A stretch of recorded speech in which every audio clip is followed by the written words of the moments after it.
capital for our future is here.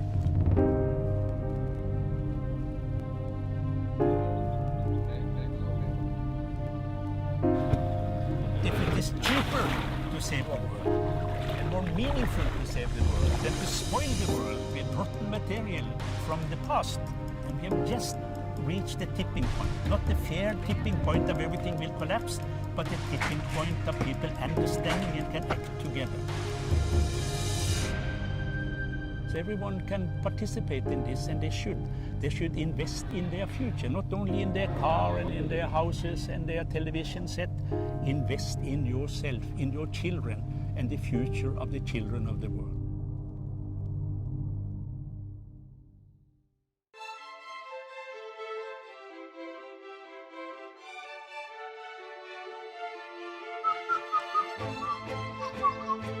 Welcome to Better Worlds. I'm your host, Muts.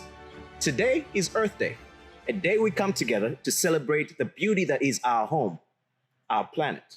From Mount Kilimanjaro and Lake Victoria in Africa, to the Grand Canyon in North America, to the Blue Lagoon in Iceland, our land, our planet, our home is beautiful. And since 1972, over 1 billion people have been gathering around the world across 193 countries, celebrating our home. But our home is on fire. We're seeing increased destruction of resources. We're seeing climate change, global warming, and our home needs saving. And so today, as we celebrate Earth Day, we also have to contemplate and think about how we are affecting our home. And I recently had a pleasure of talking to people that are actively trying to save our planet. They are the tip of the spear in the movement to save our planet. And I held a series of panels, and these are people who are showing us what kind of tools we have in place to save our planet. Because it's going to take all of us coming together to put in a collaborative effort to save our home. Because as beautiful as it is worth saving. So if you're watching this, grab a drink, grab your popcorn, and sit back and learn how we can use the tools that we have to work together and save our planet. I'm your host, Muts, and as always, do good and have fun, and we'll be right back.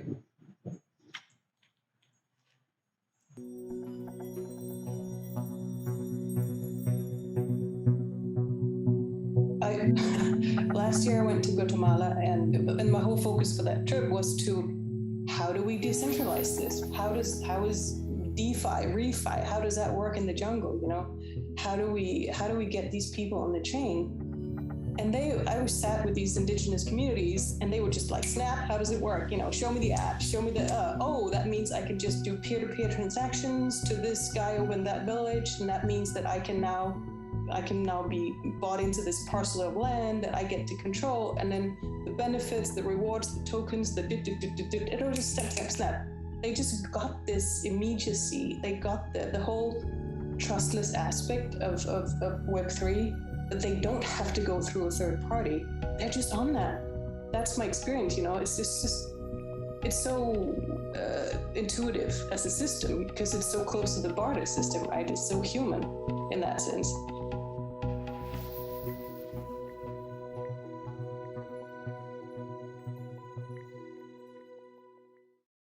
Can ReFi and DeFi be used to save the planet? When we come back, we're going to be talking to Kaitlin with Open Future Coalition, Vinay with Mattereum, and Craig with Climate Collective. Stay tuned. What needs to change in the current status, in the current world that we're living in? What needs to change for this regenerative finance to take mainstream, to be commonplace for everybody? Well, I think first it's sort of coordination and collaboration. I think that we need greater transparency within and across sectors and projects.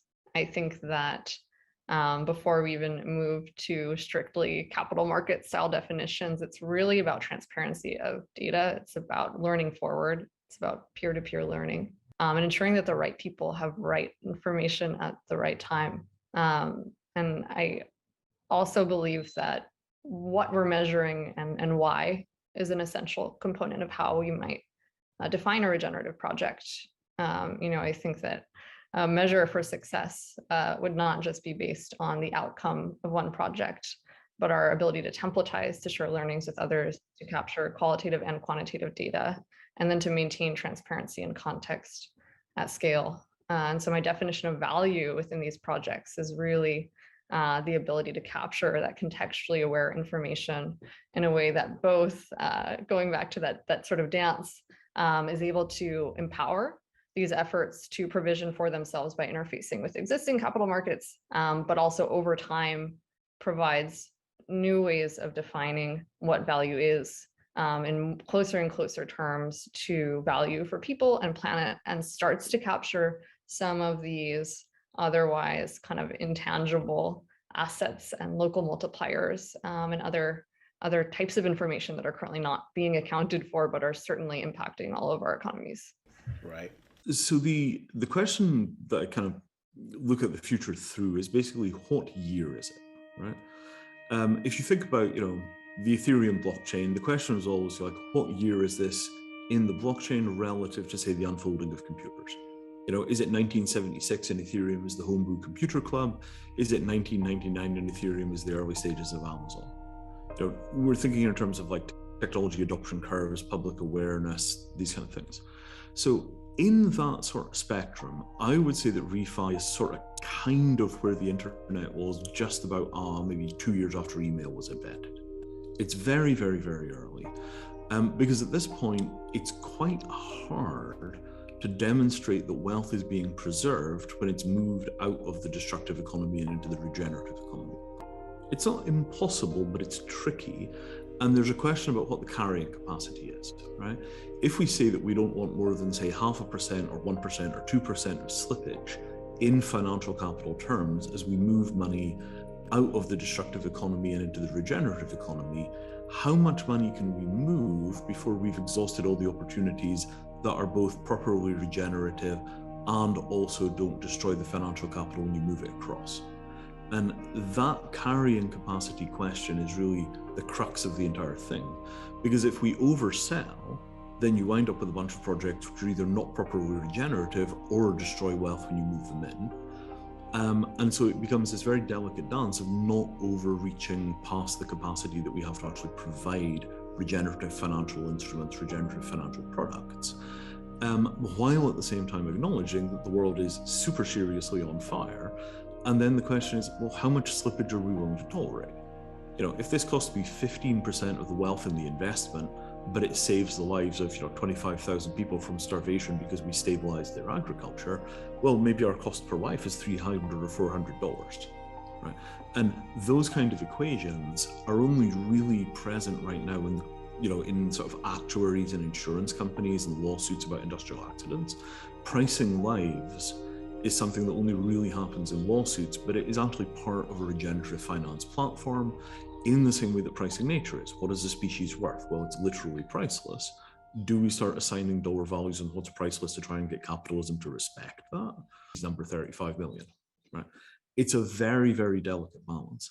So I would say we're pretty early on in the ReFi, development, the mindset development, because there are some really deep axiomatic questions about the nature of instrumenting value in a world this complicated, but also in a world in a crisis this deep. Do we make a bunch of hurried decisions and try and move a bunch of money very fast? Do we take our time and try and get this stuff up to kind of an airtight investment grade so we can move way more money later?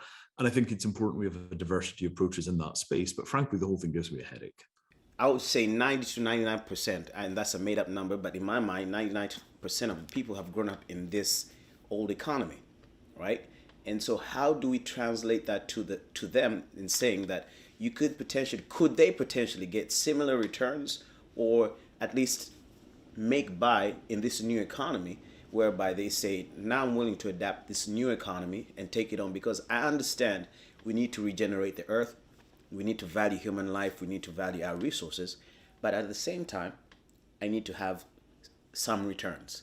Is there a way we can explain that to them, that you can get best of both worlds, or is that even possible? So I think it's a really good question. And there's a really nice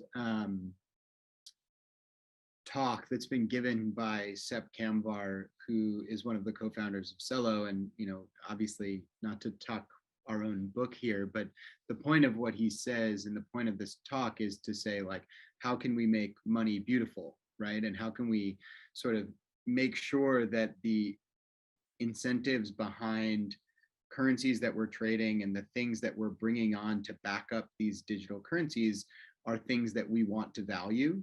And so making sure that we're pushing those sorts of things, and also being incredibly transparent with people around, you know, what it is, what are our end goals, who are the stakeholders that these particular projects are benefiting. You know, just to come back a little bit to both what Kaitlin and Vinay were saying earlier, is that it's so critical that we get the stakeholder relationships right. And it's so critical that we make sure that all of this is incredibly transparent, that without all of that at the outset, then we risk falling back into what is our current status quo, right? If we have particular projects that we're bringing on and we're advertising as ReFi, as regenerative finance, but they still are ignoring the stakeholders that have been ignored for you know, in the previous iteration of sort of regular finance, even DeFi to some extent, then we kind of haven't done it right. And a lot of that is like making onboarding a lot more people, particularly in the global South, you know, making sort of digital currencies accessible and accessible by mobile. So there's a lot. I could go on and on and on, but like the thing that it comes back to for me often, you know, without getting really, really deeply into the weeds, is like, who are the stakeholders? How are we making sure that we're taking the right ones into account? And how are we making sure that they benefit? All right, so back to you again, Craig. So with this, do you think cryptocurrencies and DeFi, are they critical to this new economy? And if so, what are the initial issues that you see that are stumbling blocks for it to become mainstream? That's a great question. I feel like that's a great question. I think, is it critical? You know, I think you're asking a group of people who are in particular biased toward it. So I think our answer would be, yeah, we think this is a great technology for this. Though you are right, there are potential stumbling blocks and potential roadblocks to being able to make sure that it is truly accessible. I think, you know, something that Vinay mentioned earlier before we got on, which was like, how do we ensure and make sure that we're communicating properly, that this is different than what has happened before, right? And a lot of that is making sure that we have democratized access to this. There is a much greater promise of democratized access using, you know, Web3, but it is still yet to be borne out. Like, we need to be able to say, how can we onboard the farmer in Iowa, the farmer in East Africa, the, you know, regular grandma in Romania, someone, right? We need to make sure that this is accessible to all those folks, because otherwise it's just going to be a lot of the same folks who have had this, who have had early access to projects with huge upside that are going to find access to that already. And that is, I think, something that we have seen, and we need to be very careful of moving forward. Earth Day, to me, is a reminder that we all belong to one home, but our home is on fire. And I'm not just talking about global warming, I'm talking about destruction of nature in general. If we were living in a house, if we were, you know, if there was smoke coming out of somebody's bedroom or the basement or the attic, we'd all be alarmed, because we know that that's going to affect every corner of the house and eventually destroy it.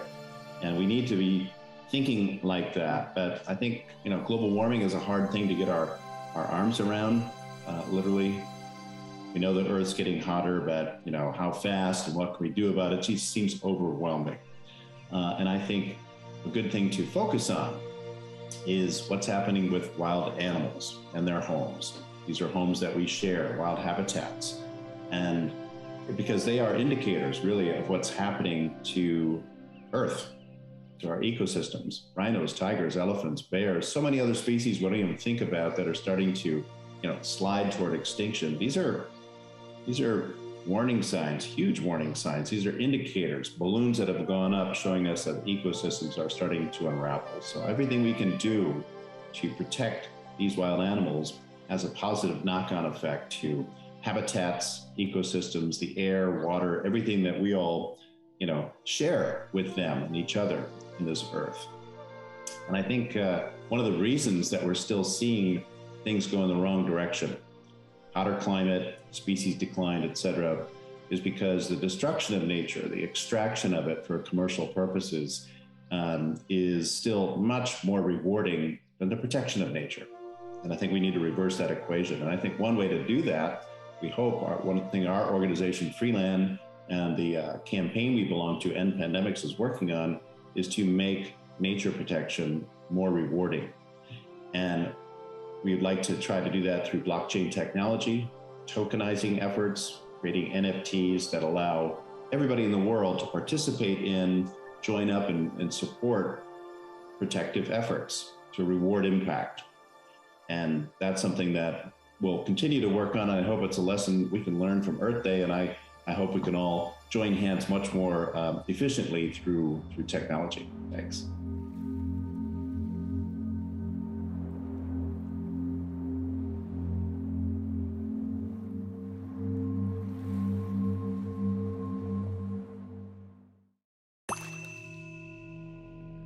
While most of us dream of recreating a cleaner, greener and more beautiful world, the financial system has very different priorities.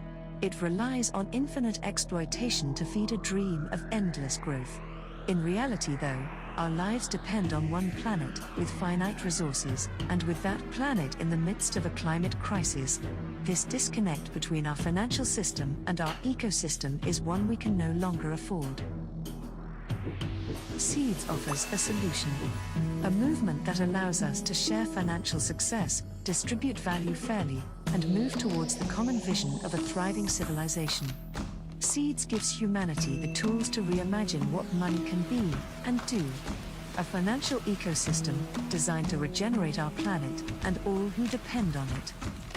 Seeds, all uppercase, is the ecosystem's name, and Seeds, with a capital S, is its currency, one that's already rewarding the people and organizations creating a healthier, more equal and abundant world.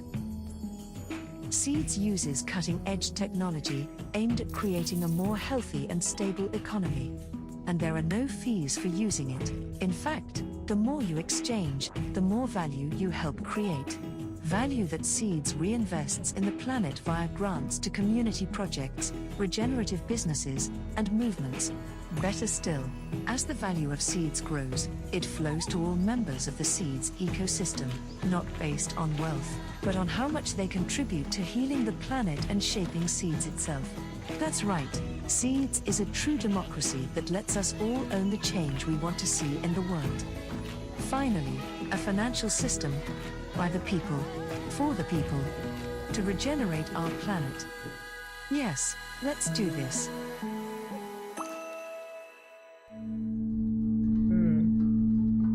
I'm going to build upon that last question and kind of answer this in what I see as its potential solution. I think we ought to be pragmatic. I think I've started to view terms that we use within the digital asset space, crypto, NFT, as increasingly semantic, because I think, there's become so much hype around these very helpful tools, and we've gotten caught up in various forms of speculative casino capitalism, and we haven't quite allowed these tools to meet their full potential.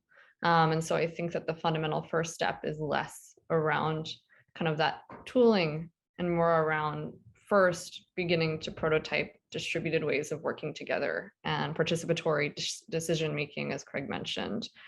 And zooming out to the pattern that I see, I think that it's very tempting to denominate everything in terms of fiat currency, even as we move towards more regenerative practices.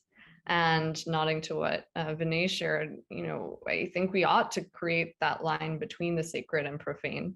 I don't know that we're ready to leap directly into the sacred yet, but I think what we do need to do is build what I think of as kind of a Venus flytrap. How do we build that off ramp for existing capital to flow the trillions in pension funds and endowments that are looking to increasingly support impact efforts. And in parallel, over time, within that kind of inner sanctum, start building up these new forms of local and contextually relevant living systems-based value. You know, rather than using a fiat-based stablecoin, what does it look like to start building an S&P for the thriving of people and planet? You know, how do we intermediate and actually buffer these on-the-ground efforts from, but fuel them through, you know, these emerging nature-based commodities or asset-backed securities and so forth. And then at the same time, within those new systems, begin to reward pro-social behaviors, align incentives towards sort of mutual thriving and regeneration. And so I think it's, to sum that up, I think it's sort of, there's two sides of this. There's that off-ramp of existing systems where I think we do need to be pragmatic and speak the existing language. But then I think we need to really be careful to ensure that as we do build these new systems, we do it with the thought and care that does not bring those previous incentive models in. All right, this is for Vinay. Basically, every idea, right, great, has potential for growth, but we always have to check it, right? We always have to hit it with the worst case scenario. So now the worst case scenario that we're facing right now is the war in Russia, right? How can regenerative, not necessarily the worst, but I'm just saying what's on everybody's mind. And so how can regenerative finance solve an issue like this or provide a solution to a situation like this? It is not the worst, but it is worse for the people that are in it. Yeah, I mean, so from my perspective, the worst problem is not kind of local border wars. Like, it's nasty, it's tragic, it's disastrous, but the number of people being killed is relatively contained compared to, they say, 25,000 people a day that starve to death. Right? It's a distraction. It's kind of a rounding error. It's a tragedy if you're in it, but the total death of the Ukrainian conflict so far is roughly the number of people that will literally starve to death in a single day. I find it very hard to care. The real problem, the threat that we face, is structural corruption, right? The global humanitarian project has been basically destroyed by structural corruption. Nobody trusts the United Nations because they turn up, they say they're going to fix it, they spend a bunch of money locally, most of it winds up in the hands of inefficient agencies, a surprisingly large chunk of it lands up in the hands of corrupt politicians. A huge amount of it also sticks in Geneva. Geneva is one of the most expensive cities in the world, and that's running on UN money. What? Right? And that structural corruption also makes people very unwilling to move their money into the hands of regenerative projects. Well, you know, we could put it into this regenerative project, but actually that means, you know, 10 or 20% of it is going to be embezzled by the local partners. Some of it's going to wind up in the hands of corrupt politicians. They're going to have to pay a bunch of bribes. The agencies in Geneva that oversee the money will take 15% for writing a report because it'll be two guys on a white Land Rover that drive 300 miles and stand around for a day taking pictures of something. And, you know, all of this stuff together gives the impression that there is so much friction and so much corruption that nobody really trusts these systems to carry the money.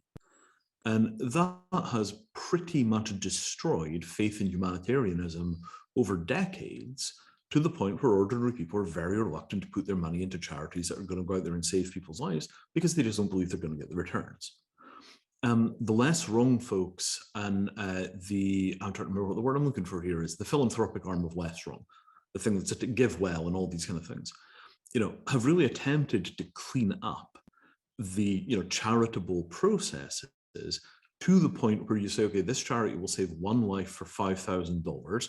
They've got statistics to show they put out this many bed nets and this was a reduction in malaria. You kind of think, if I give them 10 grand, I'm saving 2 people's lives, and you trust that the ratio of lives saved to money donated is about accurate. That is the kind of precision that we need for ReFi.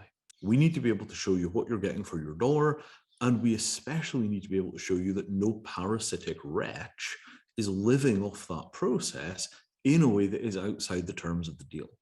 And let me tell you, like, as somebody that worked in the aid transparency business for a while, it is practically impossible for aid transparency charities to remain clean, because the structural corruption and the systemic issues make it almost impossible to tell the truth at all times without getting kicked out of the business.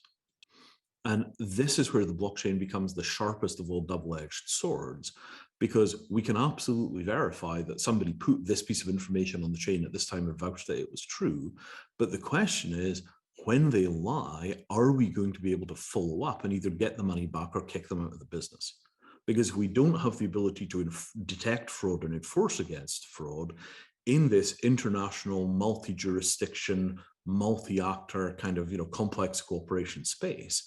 If we can't keep that space clean, what's going to happen is that ReFi will wind up sidelined, and the money will stay in the black economy. It will just continue to destroy the world, because at least when it's over there embodied as a bunch of coal-fired power plants and coal mines, at least there you could track the money and you know where every penny goes, right? So the need to handle the money with absolute precision and the need to fight like hell against structural corruption, particularly in partner organizations in developing countries where the money is being sunk, that's the real frontier on this thing. And the technology is half of that. But the other part of it has to be a very, very different style of operations. I know that there's a lot of emotive storytelling to open the purses of the donor organizations or the people who are funding, ReFi projects. I know there's a lot of tendency to come out there with, pictures of baby seals and, empty buckets and all the rest of this kind of humanitarian marketing bullshit. But on the back end of that, there has to be something which is literally like random controlled trials in medicine, right? You need a culture which is, we are going to track every penny. We're going to try different techniques. We're going to compare them against each other. And we're going to treat every single aspect of this process as if somebody's life depends on it, because it does. And Geneva never managed that, right? The existing humanitarian infrastructure never managed that.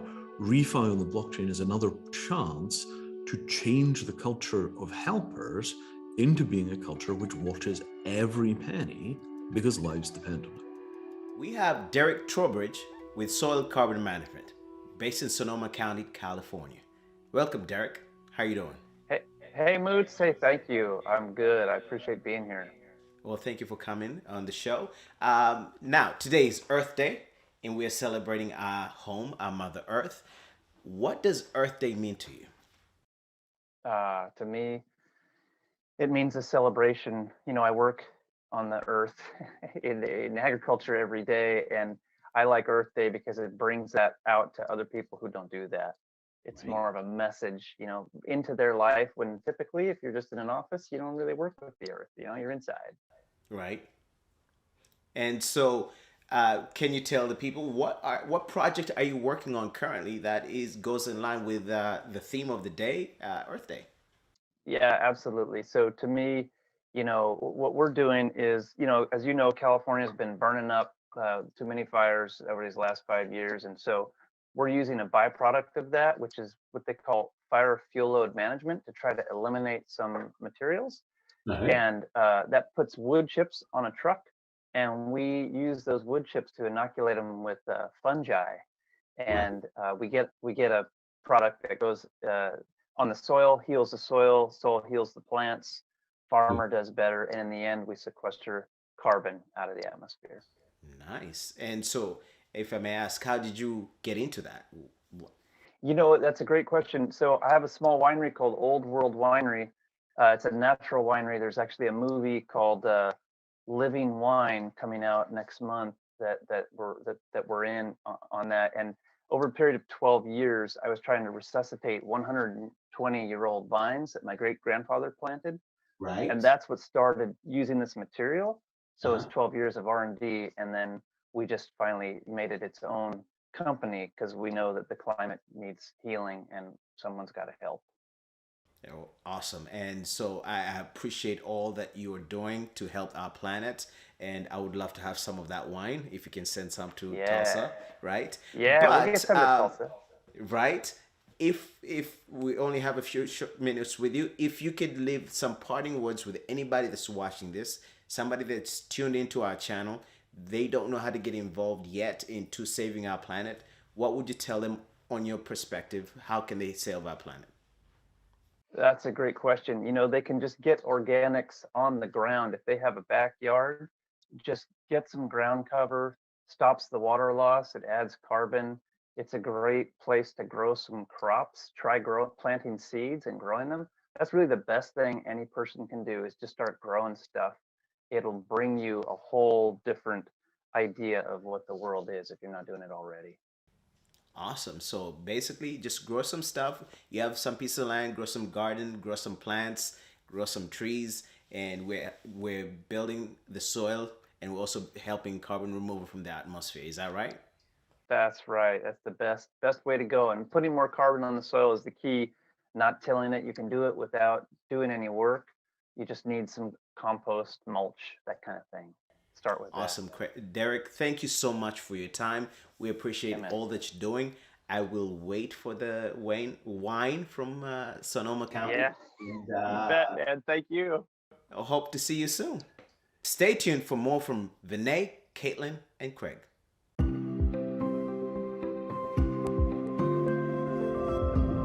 There was this moment I was sailing across the Atlantic, and it's been really powerful experience. And I closed my eyes and I thought, how amazing if I just had some dolphins show up right now. And lo and behold, they did. But it was one of the most fascinating and engaging moments I had of deep connection.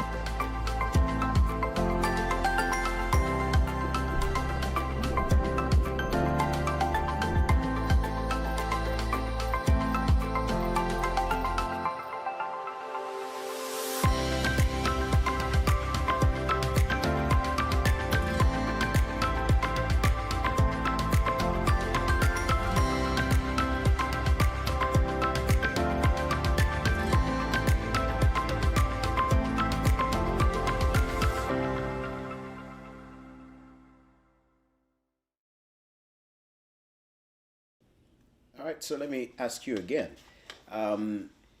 Take, for example, I'm from a third world country. That's where I was born. And the way of doing business is you have to pay somebody off. So there is a regenerative project on ground that is actually trying to do good. They are actually ready to do good. They are primed. Their intentions are pure. But to be able to get the permit to do it, they got to pay off a political figure, right? That's Yes, the way sir. business is done. That's how it runs. How does regenerative of somebody, or do you just subtract yourself from this project? How do you address such a situation? So you got That's a real life scenario. two choices, right? And it is the real life scenario. This is the reality of the world, right? Here's the deal. So there are two choices. The first approach is that you pay and you document the fact that you've paid. The accounting is honest and it says pay off to government department to get permit, $25,000. And then what happens is the funder organizations are like, did I just see pay off to government department in your records? Yeah, we spent some of your donated money paying off the government department because otherwise 100,000 people wouldn't have toilets. Take it or leave it, right? And this requires tearing down the veil between the funding organizations who want to pretend that every single penny is spent on exactly what they think it's going to be spent on, and there's no slippage, there's no error, there are no mistakes, and everything is perfect. And the implementation organizations who are constantly lying to funders because otherwise the funders stop giving them money. Everybody knows that everybody's lying at that interface in the existing humanitarian system, and that is not going to change unless somebody changes it. So option one is you pay and you document. And then the donor organizations have to grow the hell up and accept that this is how the world works, or they have to change it. Model one. Model two is you don't pay. And there's been a lot of this in India, right? I mean, there's a whole thing of India having like 0 rupee notes, which are used for paying bribes. Somebody asks for a bribe and you hand them literally a paper envelope filled with 0 rupee notes. Apparently this makes you really popular. And in that trajectory, you're just like, look, if you want to get access to the money, we'll pay fair rates, right? We may even overpay. We might pay people really well, 20% above average wages, but we're not going to pay a single penny in bribes. End of discussion. That's it. Take it or leave it. And this is something where there is no right answer, right? It's going to be case by case, and it's going to rely on extremely skilled in-country operators that are capable of implementing either solution one or solution two, depending on what the donor money will tolerate. But, you know, I am not going to disguise this. This is like the worst problem in the world.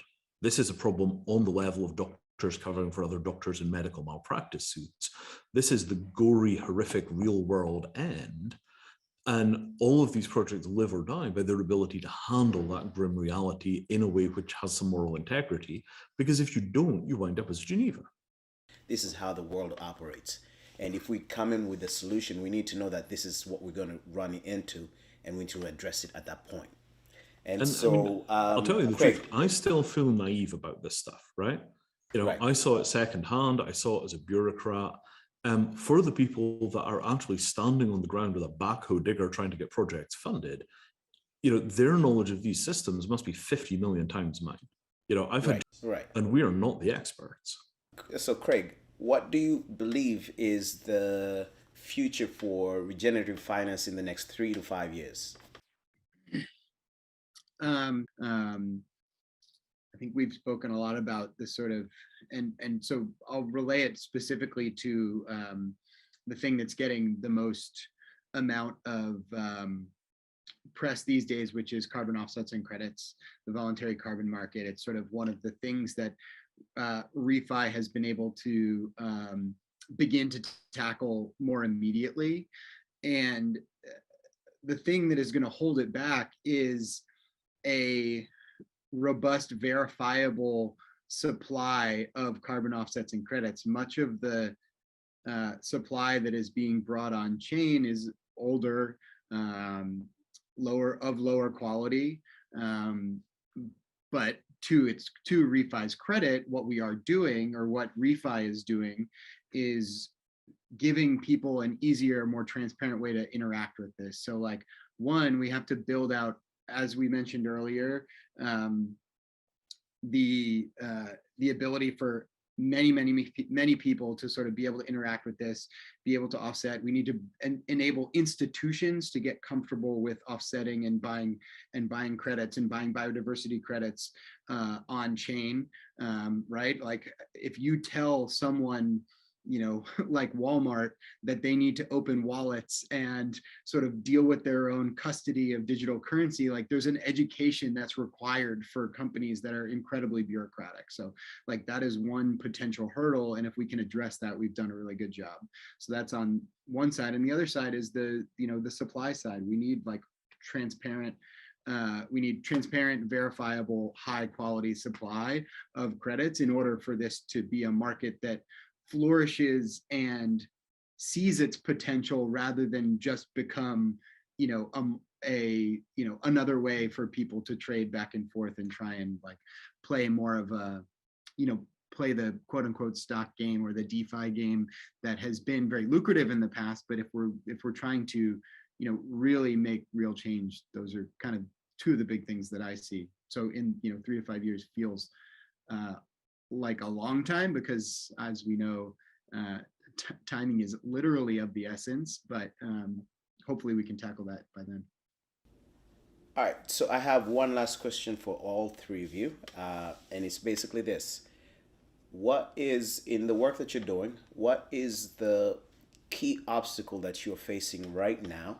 And if someone is out there watching that could potentially lend a hand, make a connection, and something like that, what is it, and how could they possibly help you move forward in your work? Let's start with Kaitlin.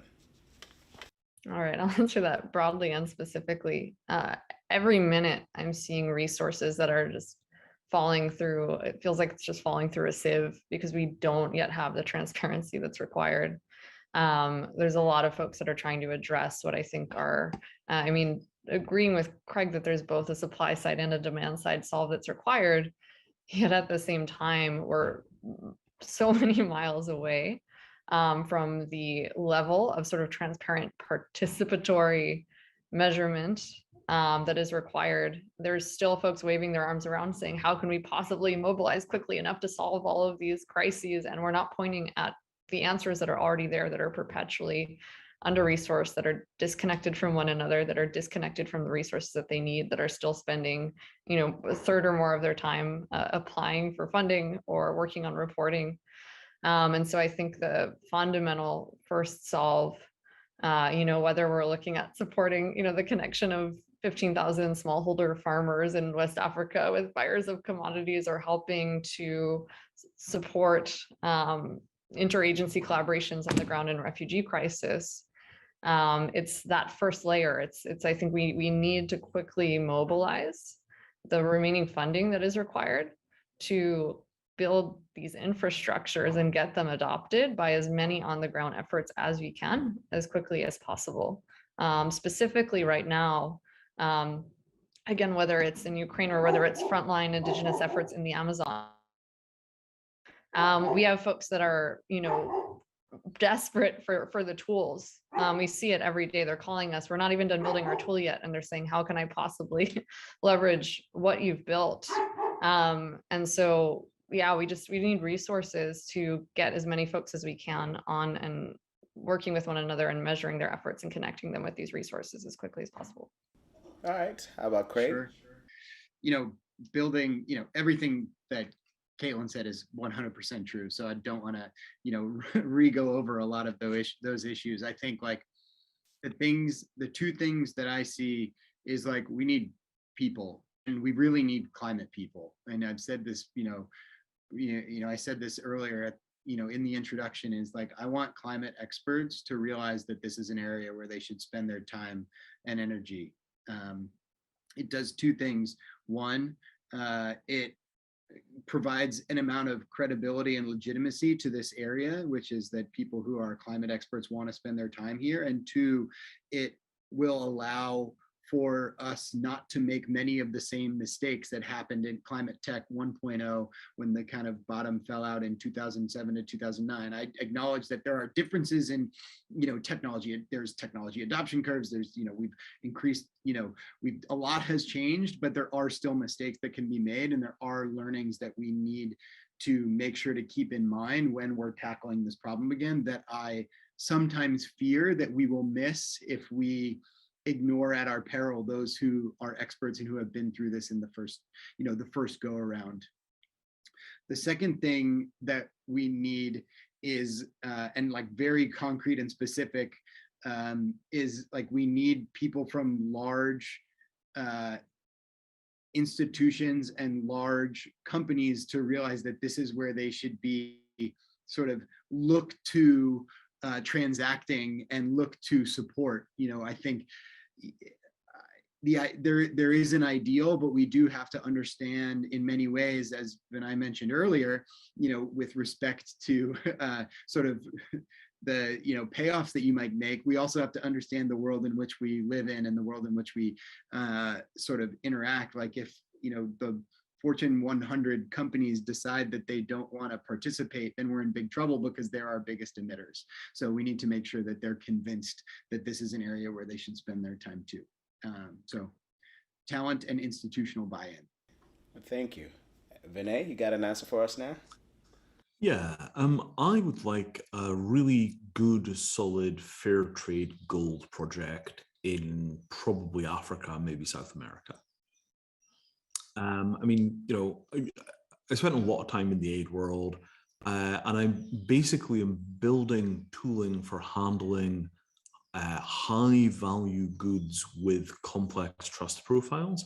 So I work on things like fine wine. This is Mattereum, right? We're in the day job. I work on things like wine, I work on gold, I work on fine art. And the reason I'm working in those markets is because there's 2 trillion a year of counterfeiting, and everybody benefits from getting rid of the counterfeiting. It's not a complicated case where you're dealing with international development, where a lot of people are benefiting from the fraud, and maybe some of it is necessary because they don't get, for example, a decent salary from their government.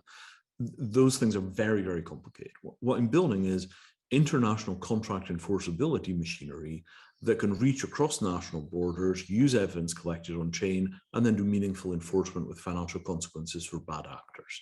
And once that system is really fully up and running, and I would trust it with other people's lives, then it will be something that is suitable for use in aid, in international development, and in kind of ReFi type projects. I really would want much more like proven case law to show that it works internationally before I would want to start putting mission critical stuff on it. But a decent fair trade gold project where somebody has they're mining gold in some place like the Amazon, and they're doing it in a way that is ecologically perfect, being able to document that and prove it and maybe get them a 20-30% higher price per ounce than they would get if they were going out to the general market. That kind of very, very concrete stuff, if people know extraordinarily clean, documented green projects in politically risky areas like gold, where there is an enormous from get higher prices, love to work on that kind of stuff. And with all of these things, it's always access to capital, right? The more access to capital we have, the faster we can build the tooling, but everybody is in that position. That's why we're here. All right. Well, thank you for your time, guys. It's been a pleasure talking to you. I hope you have a wonderful day and success in every endeavor that you got your hands in. Can DAOs be used as a key tool in financing environmental projects? When we come back, we're going to be talking to Joachim of Hypha DAO and Martin with Vlinder Climate. Stay tuned. When you think of how when the conquistadors encountered the New World, and they went to the Amazon and saw it only as wild jungle, and they didn't realize that 20% or so was actually agroecology, exquisitely nurtured, designed over millennia, self-sustaining. It just looked like a mess to them. And of course, what do you do when you see a mess? Well, you clear it out, cut it down, create these rectilinear agricultural systems that destroy the planet. So it's interesting how we're returning to this knowledge, in a sense, humanity has always held, and also trying to perhaps redesign our collaborative methodologies and our social systems down and how it's used. So to look at everything as having a place and having a use and a balance. Awesome. So I'm going to take it a little bit basic because I'm coming from a world where people don't know what DAOs are. So if you can give a basic description of what a DAO is, that way people that are watching this can kind of get a glimpse of this reality. So that's for you, Joachim.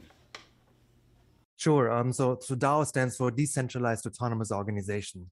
I know that doesn't help a lot, but you can sort of dissect it a little bit, right? You can see, okay, there's a decentralized portion of that that's not centralized, right? So it's kind of the opposite. It's like another way of working together, of coordinating things within a network, right? So that's the decentralization part. And there are actually many forms of how you can get organized in a decentralized way. Right, with hubs, with mesh networks, with all kinds of things, but it is decentralized. So there's no top-down structure. There's no hierarchy really present in these decentralized organizations. So that makes them really different. And it's autonomous, right? So that means you can push sort of anything that's happening within the organization towards the edges, right? It doesn't have to be, from one person, from one department. It can happen anywhere in this network, right, that you're putting together. But it has, and that's interesting, sort of the O stands for organization, right? So there are boundaries, right? And there are ways to say, hey, this is still an organization, right? This is not an open network where anybody can jump in, jump out, but there's something happening within that. And there are different flavors of the DAOs too. I mentioned Hypha is doing this 3rd generation DAO now. We actually call it the DHO or DO, which stands for Decentralized Human Organization. So we're trying to bring sort of the human back at the center of this whole decision network that you're putting together, this kind of agreement machine. But it's people who make these agreements, right? It's people that are there, and that's the space where you create the trust for everyone to get started on these things.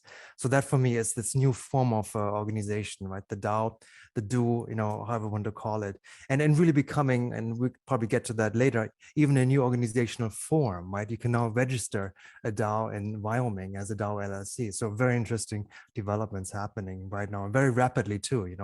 This is a space that's fast evolving, and every day there's something new happening here. Awesome. So if I can rephrase it just for comment, it's a new organization. Decentralized basically means there is, like you said, no top-down structure. But it also gives people the opportunity to say, I'm in Uganda, I'm in Israel, I'm whatever, I can contribute business or is into music, but I can still be part of this organization and still affect change. Precisely. Precisely. It's also a virtual organization. It's an internet organization. You don't have to have physical locations anymore, and you pull your teams together from across the entire planet, right? There's no geographic boundaries. Politics usually stay out of this space, right? And you pull people in because they're good, because you're getting to know them, right? Because you're establishing these deeper roots and these deeper connections here. So that's really an interesting aspect of the way of building the DAOs.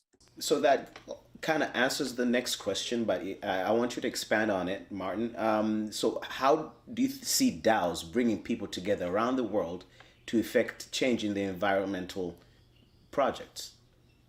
Yeah, great question. And first, like Joachim, I really got your excitement around DAOs, and I think there's so much opportunity to create inside of what that is. So to your question, how can DAO help us tackle what we're faced with in the environment? I think that the way that I think of DAOs is that DAOs it's an organization, and what is an organization? It's a group of people, and as a group of people, we're trying to achieve something together. We have a shared objective, so we can kind of expand that to my family. We have an intention, we have an objective here to have a great time, as we hear on the Azores, and as a company like Vlinder Climate, we have an intention to really like unlock funding and unlock as much carbon sequestration as possible. That's what we're up to as a company. But then also, like, what are we up to as a human species together on this planet? We all really want to have a happy home. We all want to live happily together, thrive, all of us together on this planet. And essentially, a DAO is the way how to enable that. I think I don't think necessarily DAOs are the only way to do that, but I think it's a way that will help us do that. And DAOs kind of sets out structures for how we operate together, like an agreement of how we operate together. And this is how I think of DAOs. So what I think DAOs can really be powerful in kind of contributing to the way we're tackling climate change is creating agreements on smaller or on bigger scale that will all have us operate and contribute into a greater vision that is right now. For example, let's say we want to tackle and solve climate change. That's one way of thinking about it.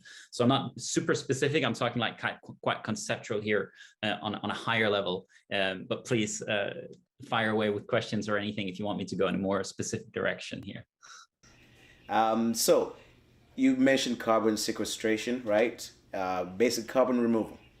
And so how do DAOs play a role in this? What is the future for DAOs in carbon removal?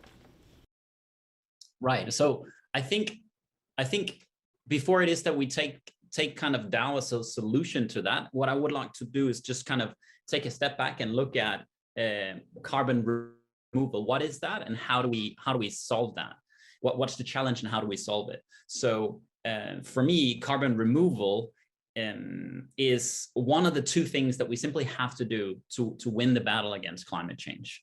The other thing is a reduction, reducing the greenhouse gas emissions from our day-to-day business or just consumption as a human being. So it's actually two things. It's so simple what we have to do. So that's great. That's great news. Reducing, most of the times that's inside of what we're doing as human or as organizations, as companies. It's almost core to the business because it's like business efficiencies in many sense. Carbon removal is almost 100% of the time completely separate to the core of what a business does. Because the way in which we sequester carbon and the way we remove carbon from the atmosphere, we do that with different types of technologies. And nowadays, the cheapest technology that we know of to do that, that's called photosynthesis. You may have heard of it. It's a really cool technology, and it's been developed under many, many thousands of years. And that's like in most of the projected scenarios, that takes like a huge chunk. I think it probably ranges, but most of the times it sits around like 50% of the projected scenarios. We're gonna have to really scale up our nature-based solutions in sequestering and removing carbon from the atmosphere. So I'm just going to talk about that one. That's the perspective we're taking as Vlinder as well. So, okay, how do we enable as many nature-based solutions projects to suck carbon out of the atmosphere? Well, for me, the biggest challenge that there is that nature doesn't grow in a day. It takes actually a lot of time, which means that we need funding now, really early, in order to grow the forest, grow the biomass that then sucks the carbon out of the atmosphere, stores it in the biomass. And that's the challenge. I think that's the core challenge that we have right now today for carbon removal as human beings. That is moving capital, moving funding into carbon removal projects. And that's what it is that we're up to at Vlinder. And one of the things that we also realized as Vlinder is that we as a company, we don't think we should own that, actually. We think that if it is that we can create an agreement for how we can operate together as human beings on this planet, how we can operate in taking funding and putting it into nature-based solutions, if we can create an agreement that provides a structure for how we do that everybody can own and everybody can contribute with, wow, this could just be amazing. Because we don't want to just take all of that value and just claim that as ours. We think, in fact, that's for all of us to own and for all of us to contribute to. So this is how we're thinking about it, and that's and that I think is a cool case for how a DAO can contribute to the challenges we face with the environment, specifically with carbon removal. Awesome. And so, Joachim, do you think DAOs will replace traditional environmental organizations? Because we're all fighting the same fight. But traditional organizations have a very basic, narrow pathway that they're taking. But with the DAOs, I can see the possibility of people around the world coming together and solving the crisis better. Do you think DAOs could completely replace traditional organizations, or do you think there has to be a blend between the two? Yes, that's a great question. And for me, this is sort of a transition into this new kind of way of organizing, way of coordinating, way of finding people. DAOs are still a very new concept, right? Of course, they're big in the crypto space, but if you go mainstream, you don't find a lot, people talking about DAOs. Although I have to say, New York Times 2 weeks ago published a whole new section on what is this cryptocurrency space and what are DAOs. There was a specific section on that too. So I was surprised to see that. So it's rapidly becoming mainstream, I think. Once that happens, people will try to be they're more curious to find out what is actually happening in these new DAO spaces. What is different from my organization that I have today, be that a startup, a co-op, be that a traditional corporate hierarchical structure, right? What is different here? What makes them tick, and how can we try this out? The nice thing about DAOs is you can just jump into this game and just try it out. Open up a DAO. It takes you, some cases, minutes, you have it up and running, days to define who's actually on the team, what are the boundaries. If you go into more sociocratic structures, what are the circles within the DAO? What are the roles that you want to define? How do you compensate and reward people? But all of this, and that's so interesting, is more or less template based, right? You can say, okay, there are these reward structures, there are these standard circles inside the organization. Just download that stuff into the DAO and then invite people and get to the real work, right? And this is what makes it so interesting. You can get off the boring stuff can be off the table fairly quickly, right? And we get into these agreements, right? Maybe there are a few policies you put on top of that. That's fine, right? But then get to the real crux of it work, right? And find out what the problems is, and then see where we take that vehicle, right? That DAO, which direction are we taking that next? What you're actually building here is not isolated sort of companies, that compete against each other. They create sort of ecosystems now, and this is much more about co-opetition, right? This is about working together, sharing, exchanging the experience and the knowledge we've gained, right? And then also increasingly getting into sharing, exchanging the value we're creating, right? Because you recognize the other players, right? You are together with them in these spaces, and you can see that certain products and services, maybe coming from that direction because they have done it for a long time, helping others, to move ahead because we're all in the same boat here. This is one big ecosystem that we all want to lift up, right, and strengthen really, right? And that's the idea of a lot of these ecological spaces, that we come together to help the planet, to help people to live happy lives in villages, right? And to understand what the real problems are, and diving deeper, right? That's kind of the mission in these spaces.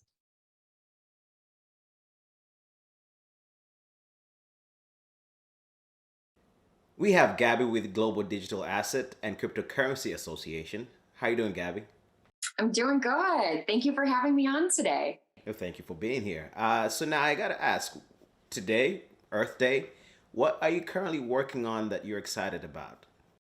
So we're excited about some of the work that we're doing with our cryptocurrency mining group, and trying to advance environmental sound practices around cryptocurrency mining, helping to advance understanding about some of the opportunities of incentivizing green and renewable energy that can be coupled with Bitcoin and crypto mining, and also trying to expand a lot of our members' awareness about the importance of sustainability reporting and sustainable business practices. So it's a really exciting day, and we're very excited to be able to share it with you all.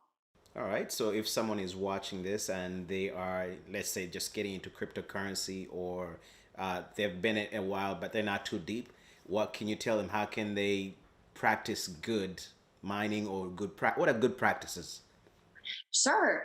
So for crypto mining, a lot of it depends on the energy usage that you're taking. So from that standpoint, looking to balance and blend, renewable solar, wind, and also any types of stranded energy. The crypto mining and cryptocurrency industry itself has been working very hard to try to advance sustainable business practices and environmental soundness. I think, one of the key pieces that we look at is the promotion of ESG, or sustainable business activities, and environmental E is obviously at the forefront of that. As a lot of these businesses continue to go public, this will be an increasing area of scrutiny and concern. And above and beyond that, a lot of our business owners are people of good integrity who are really trying to do the right thing. And so this is just a really great day to kind of gather everyone around and try to celebrate those firms that have been able to move forward progressively, and also to try to cheerlead and cheer on those that continue to try to improve and advance. Awesome. So now, one last question. If you can forecast into the future, 3 years from now, it's Earth Day. If we all came together and did what we're supposed to do, what could it look like then? What does cryptocurrency in that world look like for everybody?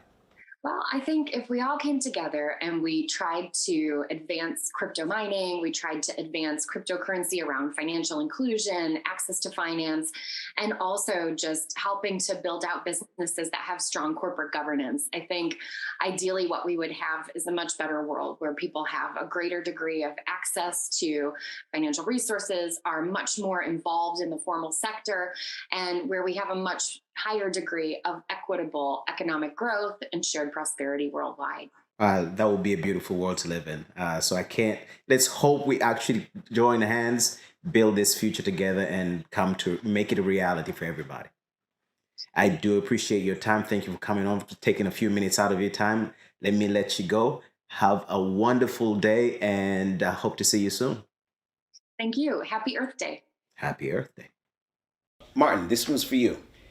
Joachim had mentioned tokens. So how do you see NFTs and tokenized currency funding these environmental projects? Is that the wave of the future? I think that we can get moving a lot faster with NFTs and with tokens compared to traditional finance, TradFi. So there's definitely a lot of benefits with that. Also, some of the challenges that we can acknowledge in the market right now is the adoption of decentralized finance and sort of just the knowledge around that compared to the users who would go on NASDAQ, for example, and trade there. So that's some of the things that we're thinking about, because I think you know, like it's really a planetary challenge, climate change. We're not going to solve it by ourselves, any of us, even if we put all our efforts together, all of us here in this room here, and we can get our entire countries behind. That's not enough. Like we got to collaborate as an entire planet.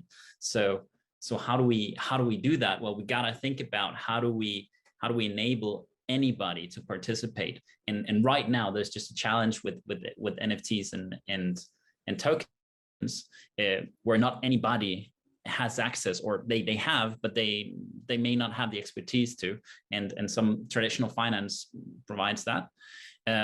So I think it's hard to say. I think to come back to your original question, whether tokens and NFTs are going to be the way in which we're going to be funding these projects moving forward into the future, I think there's a lot of benefits with that as well. And currently there's also challenges with that. So will probably be some sort of hybrid model, I think. Eventually, I think we should always just focus on how do we solve the problem in the best possible way. And for us, the problem is really bringing funding into these projects. And it will probably be some sort of hybrid model to begin with, I think. And then we'll see how the future unfolds. Do you have any examples of really successful DAOs that you can give? Yeah, that's a good question. I mean, this is an exploding space, and what you see happening nowadays is a lot of work on the ground, right? So these are villages, eco villages, you know, new ways of creating farms, ecological farms that experiment a lot, right? But sort of the virtual layer is kind of just building up now. There are a few organizations who are trying to do that, but we're just getting this technology ready now to actually say, hey, let's invite them into these spaces and connect them, right? So we're more sort of at a meta level here to say who's out there, right? And give you the vehicle, the enabler, right? To say, yes, you're already doing this great work on the ground. Now let's introduce maybe a regenerative currency. So you can step away from fiat currency, right? And use that new token as a representation of the value you create on the ground. So it's a gradual sort of move from, you know, the extractive system that we have now towards more of a system of abundance, of recognizing that we're all there in the same boat. And then building these technologies. And I think that there's a lot, you know, in the DAO space, if you follow that, there's so many sort of different approaches now, from investment clubs, you know, that kind of getting into Wall Street 2.0 to organizations who really want to build villages and see what do we need, you know, what kind of people do we need on board to invite them, what kind of onboarding processes, what kind of ecological, you know, processes and maps do we need to build to make that all work. And that's just another space. And I can give you another example. When we explored the Wyoming DAO, and a colleague of mine went there, and there's actually a bird species called the sage grouse, and that's a protected species. And suddenly there was the idea of, why not connecting these habitats to DAOs and these gas companies who sort of do the extractive work there on the ground, but they have to pay a price for that, right? And they're actually required to support these bird habitats, very much like what you're doing, Martin, with carbon credits and carbon extraction, right? That applies readily for these kind of habitats too. So we can form a DAO around that, have a land, you know, that's now part of the sage grouse habitat, right? And then they need to sort of come to you and say, yep, we want to protect the bird. We're also doing some extraction, you know, over here, and then have that exchange, right? Have that, again, that value exchange to protect the bird and increase these habitats, right? Which is good for everyone. And at the same time, sort of confine the other work that is happening in the more traditional industries there. So lots and lots of opportunities, I think, that are still waiting, you know, to be explored.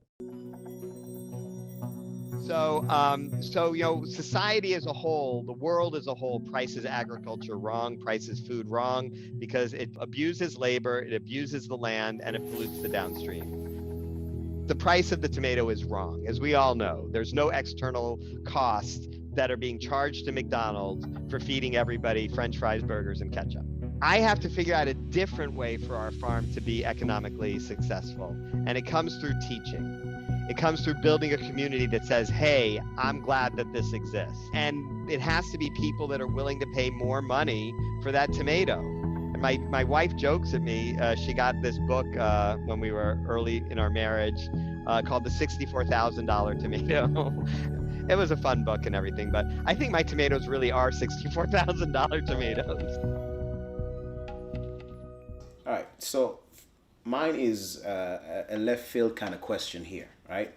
So with environmental projects and carbon sequestration and all of these projects, they're coming in from the aspect of the developed world realizing that we need to do something different. We need to save the environment, right? But there is somebody that's on the ground. I'm from Uganda and my mom is from the village. So there is somebody over there who lives off of less than 30 cents US dollars per day, right? And so their challenge is if a government, let's say a foreign government comes in and says, we want to tear down your forest and we'll pay you $1,000 a day. How can we combat that? Because I think that is, to me, the biggest challenge. How can we turn a problem, because now they're going to cut down, let's say we're using mangroves, for example, to remove carbon, right? And they come in and say, I have a piece of land, I make 33 cents a day, but here's a company that says, I'll tear it down for $1,000 a day. How can we fix that? Because that's really what's happening. The people on the ground have an have a fiscal need, right? To take their kids to school, to pay for medicine, to do all of that stuff. And it is a corporation that's coming in and saying, we could fix that for you. That person on the ground is not looking 10 years into the future, right? Or 20 years. They're just fixing their need right now. So is there a way that we can, here's a problem, and here's also a problem on the other side. We have the long-term solution. How can we bridge these two together to know that we're actually solving the same problem, but you can also solve your financial problem on the ground? Both of you can take it away. Okay, I'm gonna jump in, Joachim. I'd love to hear from what you think also. But I think it's a real challenge, and it's something we gotta think about, because I think we as human beings, we are in action when something occurs for us as an opportunity. That's why we do things. And if you're talking about your people in Uganda, for example, who's faced with an opportunity of, oh, I can actually go and like sell my rights to my land for $1,000 and get a quick kind of cash check here and just kind of go and have a good time. And then, you know, a couple of years later, I might be paying that credit card bill. We got to make sure that that there is something else there in place, that there's another opportunity that also for them occurs for them as an opportunity. And in the end of the day, I think that we gotta communicate, really. You know, that's really what's required, because before you, as somebody in Uganda faced with such an opportunity, before you can make a good sound decision, you gotta know the full picture, and you gotta act with integrity, you know, like both parties. And that requires communication and kind of laying out the impacts into the future. I'm not sure that any company who want to come in and just kind of abuse this situation here would do that. So that may not be a solution, but then at least kind of coming back to having another alternative. That's reforestation, afforestation projects that we're doing. We're actually giving away 50% of the carbon credits. We're giving that to the local community. And we do that because we think first of all, we think that works. That's the right thing to do. And we think that works for the local people. And also it provides sort of a long-term interest for the locals in maintaining the mangroves, because maybe not exactly as the opportunity you kind of pointed out here with $1,000 of opportunity, but there's always the alternative of go and chop down mangrove, go and burn it and cook food over it and survive for another day. You know, like that's sort of a day-to-day decision to be made. If it is that we're starting to kind of acknowledge the value of the mangroves and kind of compensating the locals for that, I think that's something that can really make that shift, and that will also have them care for the mangroves into the future as well. So that's something that we're doing. We think that's really important, because for most verification standards for how you verify carbon credits, most of them they don't look for an eternity into the future. They only look a certain number of years. We want to make this as the carbon sequestration and the permanence of that. We want to make that as eternal as possible, and we think that's by education, by communication, and by really involving the locals, so that it's really a win for them as well, that the mangroves stay. So that's kind of how I'm thinking about it, what we're thinking about it here at Vlinder. I'd love to hear what you think, Joachim. Yeah, great. Thanks, Martin. Yeah, it's about caring. It's about involving the locals. You're absolutely right. It's about, tapping into the communities that have been there for such a long, long time, right? They know the land, they know the people, they knew how it was even before, generation or 2 generation back, how the land was at that time. It's bringing the people together at this table. And for me, this is a shift now that's possible to just having a community that's about the liveliness towards a community that can actually support livelihoods, right? So we can actually, for the first time, say, we can support you. We can define a role for you inside the community. We can provide you with the currency, the support, and the meaningfulness that you would lose otherwise if you are in a game that's what Jordan calls game A versus game B, right? So you can be in that game A, you can try to extract and do all the advantages, trying to pull that for yourself, right? Kind of a selfish, self-centered approach. But the community gives the opposite. It gives sort of the collective feel. You're part of something bigger. You're part of a space that is evolving, and you want to be recognized in that space for doing the good work that others are doing. And now we have sort of the tool sets, and we have the provisions to say, we can provide these livelihoods. We can introduce a new kind of currency, let's say, and we've done that. So, and we went to Kenya to tap into some of these communities there to see how people sort of take a new type of currency like seeds and apply that to the project and the work on the ground. Is that even possible, right? And then you get into this whole mindset of what is currency, what is money, right? How linear is sort of the traditional money, that comes in, flows through, and leaves the community immediately, versus sort of these new type of circular currencies, right? And it's not a new mindset too. People have been thinking about these circular currencies and circular economies for decades, right? And there are models out there that we can now tap into and map that into the tokenomics that we're building with these new kind of cryptocurrencies, right? So the technology is there, but the mind shift still needs to shift towards, what do you mean by a circular currency, right? What does it mean if the value stays within the community, right? So you have people growing food, you have others harvesting the food that goes right back into the community. There's a lot of barter trade going on, right? I have stuff that I don't need to store and keep for myself at home. I can share that with the community, right? It's the notion of creating a commons for the community, right? How does a commons look like to sort of guard these protected spaces, to increase these spaces and make people aware of that's something we all want to protect. That's something we want to hand on to the next generation, right? To our future generations. So they live on soil that's fertile, right? They live on ground that makes them happy, that creates happy villages, as you mentioned at the beginning, Martin, right? We want to create that. And who doesn't want to, right? And then at that point, you can get into larger conversations with traditional organizations, right, who are coming into the space, eventually also wanting to help us, or recognizing there's a positive trend here. People support that, and maybe work together with them on say, okay, there's portions of what you want to do that may work together with other stuff that we're working on in the village, right, on the ground. So I think there are many ways and options now. Once the visibility is there, right? Once we see all these dots, showing up on our global maps to say, hey, there's a village over there in Kenya, there's a village over there in Uganda, right? That work together, recognizing the adjacent possible, right? That village has kind of succeeded. Why? let's ping them, let's find out why that worked for them, and then maybe replicate some of this and bring that into our village, right? So this rapid replication and knowledge exchange is possible through these new networks, right? Something that traditional corporations would never do, right? Because they have their protected capital, right? There's nothing that you can share with them, right? And it's all about exploiting and making a profit in these spaces, right? So it's a new game. It's game B now. We'll try out how that can really work for us. Design is crucial in every part of business. Designers have a say in how products are made, how they're used, and how they are discarded. When we educate and empower designers in our community, they bring that knowledge and understanding into every business and ultimately throughout society.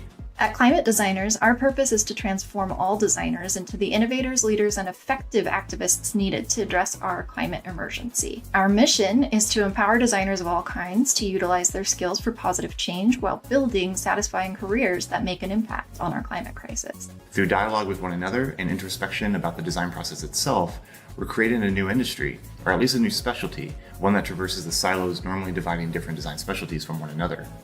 We're bringing information into our design process from other fields like behavior science, system science, and ecology. In doing so, we're empowering designers to confidently carry out design work that goes beyond reducing environmental harm, moving towards improving nature's ability to thrive. Ultimately, climate designers aim to make humanity a positive impact, working with nature. Over the last 2 years, we've built an online community with 2,800 plus members and 15 chapters around the world and growing. We believe there are potential 600 million people worldwide whose economic function is to create new ideas, new technology, and/or create content that can contribute to building a more sustainable, resilient world. What if every designer were a climate designer? Climate Designers has illustrated that we're not alone and that collectively we are making a positive impact on the world through design. I am pitching a sustainability proposal to my employer inspired by the success of other climate designers. We already have the resources needed to create a livable and thriving future on this planet. Climate design is helping to solve these problems. There needs to be empathy towards nature and its resources. Design plays a very important role in making us more empathetic. We are climate designers. Somos diseñadores del clima. हम सब climate designers हैं. Kami ay climate designers. SMEC climate designers. 우리는 climate designers입니다. हम पर्यावरण के designers हैं. Ngode hai climate designers. We are climate designers. Right, I like that. Game B. So what do you see is the future for DAOs in the next 3 to 5 years? What do you see is happening? What do I see is happening for DAOs in the next 3 to 5 years? That's a good question. I think that one of the really powerful things about DAOs is that they enable us to work really efficiently. And I think that generally, if I consider myself as a community, my body as a community, it's a community of cells, it's a community of organs. I have my hands over here, they work well together. And it's like kind of my each and every cell of my body works in agreement with the rest of the body, so that I'm a functioning human being. And if it is that we look at organizations, or even us together, human beings on this planet, once it is that we have one human being starting to work against the objective that we're trying to get to, that's not very helpful for everybody else. So that person would kind of, that would be a sort of a disease to the body as a whole. And I think that what DAOs can enable is like sort of the impossibility of such behavior actually starting to manifest because of the agreements and because of the smart contracts and whatnot that would be in place in a DAO. I think it has a lot of potential to unfold like that. And I think that we are, as human beings, we're wired to want to connect. We are successful because of our ability to collaborate. That's how we built the cities we live in today. That's how we're building cars and whatnot. And, like as a single human being, I can't barely, make a matchstick and light a fire, like I don't even have that expertise as a single human being. So really like, DAOs, I think what that can enable is really collaboration at a higher level, which is really elevating what's possible for us as a human species at a higher level.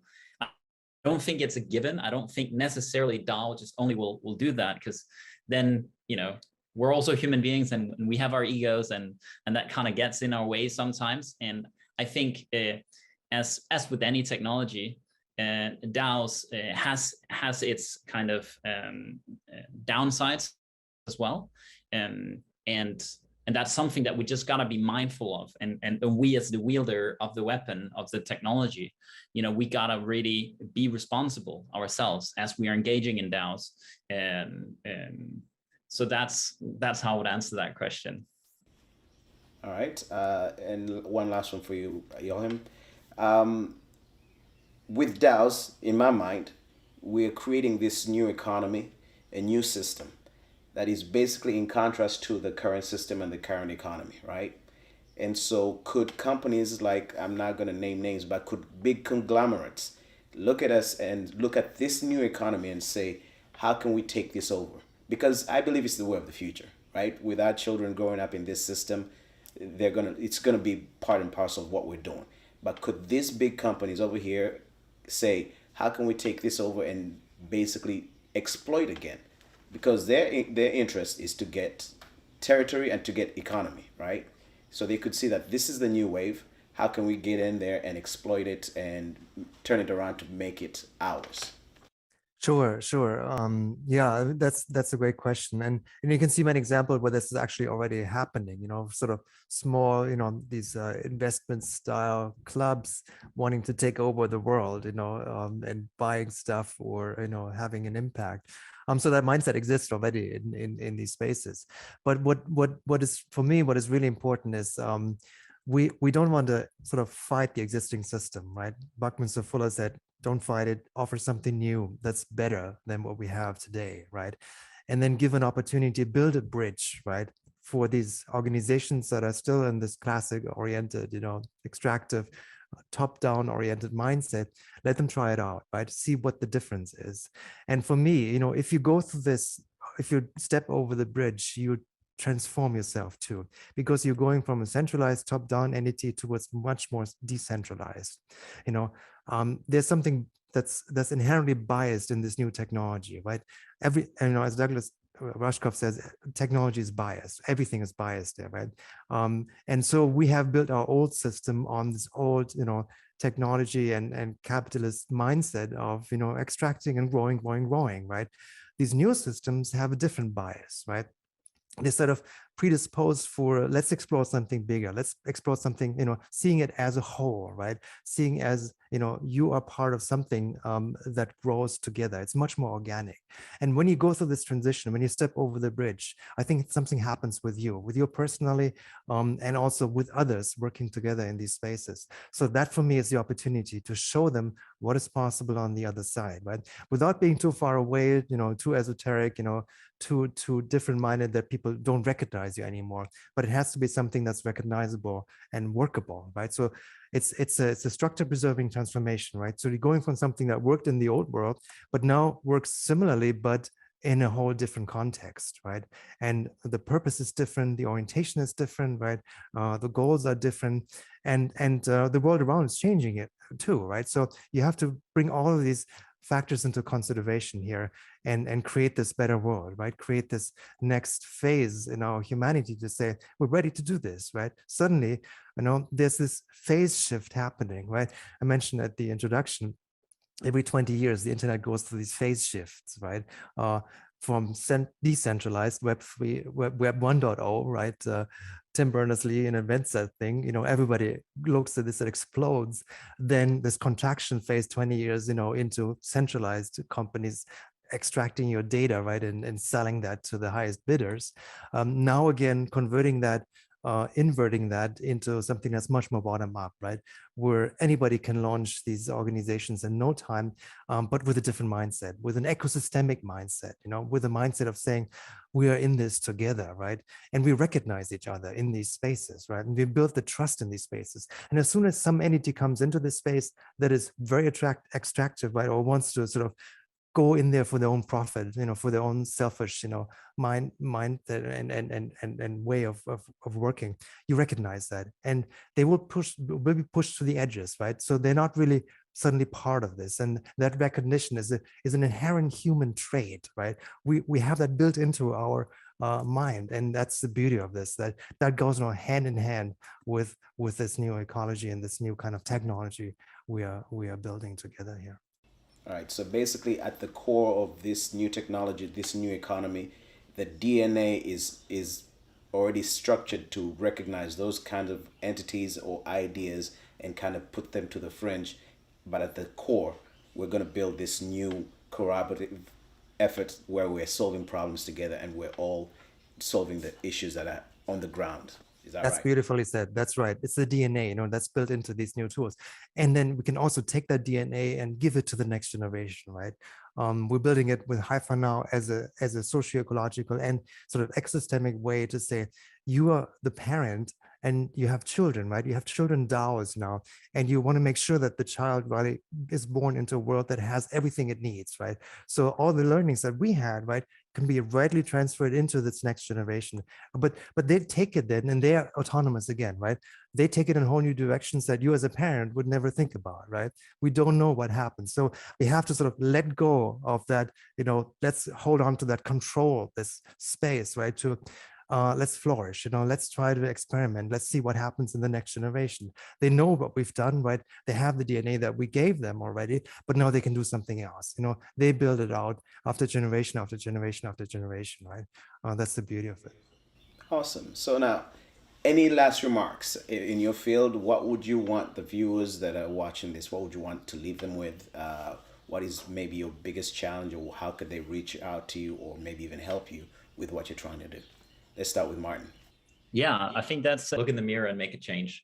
Yeah, I think what I would invite everybody to do is really to look at themselves and start with themselves and be that change that they want to see in the world. And I think that really what we gotta do is as individuals is that we gotta look at right now as a human being, I have a choice between where I put my wealth, where I invest my money, and I can invest them into something that I might buy a cooler, bigger car that consumes more fossil fuels, or I can actually downgrade my car and purchase solar panels and maybe get an electric vehicle or something like that. It may not satisfy my ego or satisfy me and who I am or what I want to do in the same way as the other car. Maybe it does. But I think we are on a day-to-day basis faced with these kind of decisions. And I want to invite everybody to really take a look in the mirror and be that change that you want to see in the world. Yes, take a look in the mirror. I will do that too. That's great. Yeah, I mean, we're living in difficult times. This is an opportunity for all of us. So we recognize the threats that are coming directly at us, right? So we got to respond to that. We got to try some new pathways. And for me, this is one of these pathways, right? This is one way of finding the others, starting, building new kind of networks, build on trust and reward systems, right? So you're not showing up there as a volunteer any longer. You can actually be rewarded for the work you do. And you have meaningful work, and you work in a context of a circle of a group of people who want to have an impact, right? And we can begin to measure the impact too, all the good work that Martin is doing in that space. The technology is there too to say, yep, you've done that work, right? So let's reward and recognize that.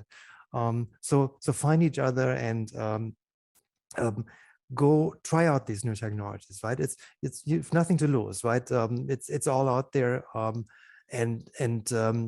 There's still a learning curve. I would say, it's still in, early days for these DAO spaces, right? So we're trying to figure out, still the best way to bring people into that without going through all of these hoops to create your account and manage your keys and all this stuff, right? But we're getting very close now to say it's user friendly enough. I can tell it, to my grandma can start to understand what is happening, that kind of thing. Yes, so we're ready to do this, and let's board these new vehicles. So yeah, I'm looking forward to that journey together, right? That's awesome. Well, gentlemen, I would like to thank you for your time, taking your time out of your busy schedules to talk to me and talk to the public. The work you're doing is very great. I totally believe in what you are doing, and I'm so happy to have talked to you today, and I want you to have a wonderful day. Anytime. Thank you. Thank you. All the best. Thank you for having us. Hey, take care.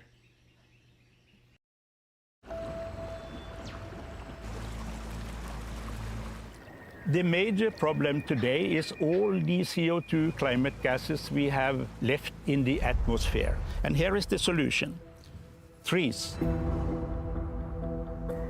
The mangrove is a miracle tree, and this is the most efficient machine in capturing CO2 and store it in the ground. The mangrove tree mitigates 5 times more CO2 than other type of trees.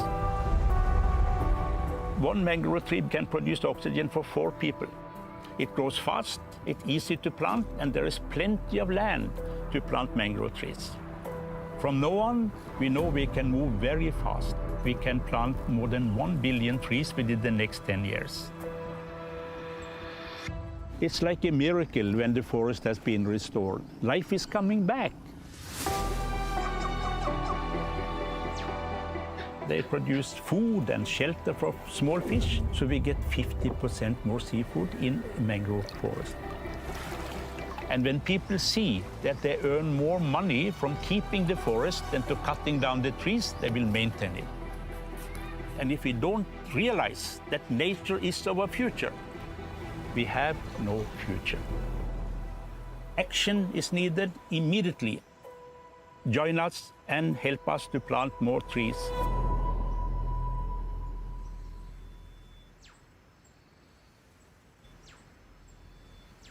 Hello, are you still there? Kindly give me a few seconds more. I forgot to show you our most cherished picture from the climate park. Wild elephant seeking shelter in the newly planted forest. What a happy moment. See that nature has been restored. Life is back.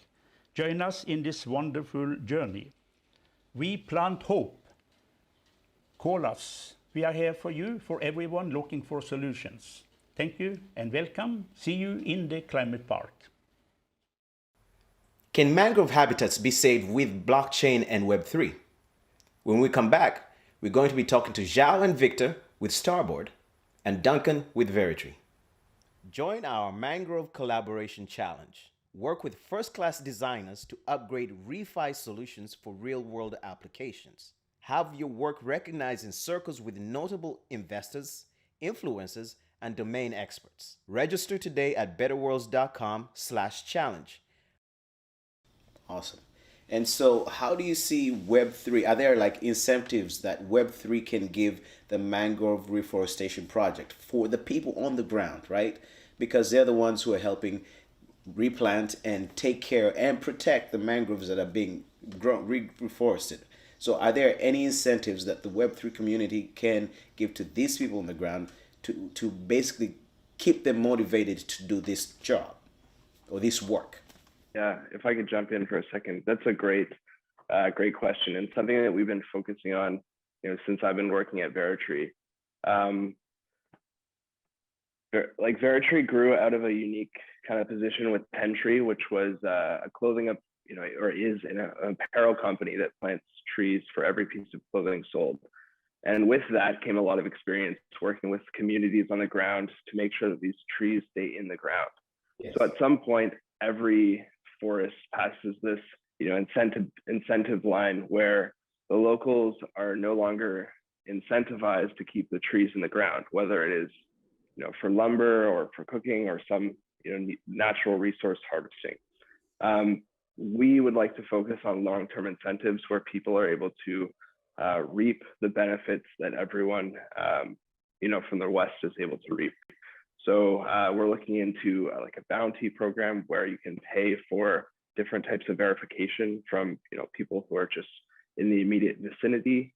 But yeah, we're looking to introduce some sort of long-term incentives where people will be, incentivized to not only keep the trees in the ground, but also photograph and verify that they're still, alive. Right. So, sorry, Duncan, are you looking at the carbon credits there and to somehow give back to the community the carbon credits that they generate? Yeah, so carbon credits are a sticky issue or kind of part of all of this.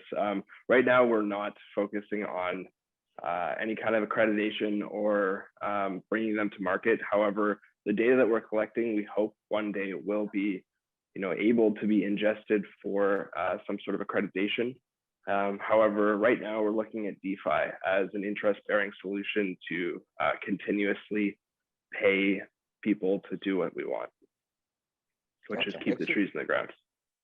Actually, that's a really interesting point, because yesterday, both me and Vitor, we just visited this national park down in the south of Thailand, actually where we are now.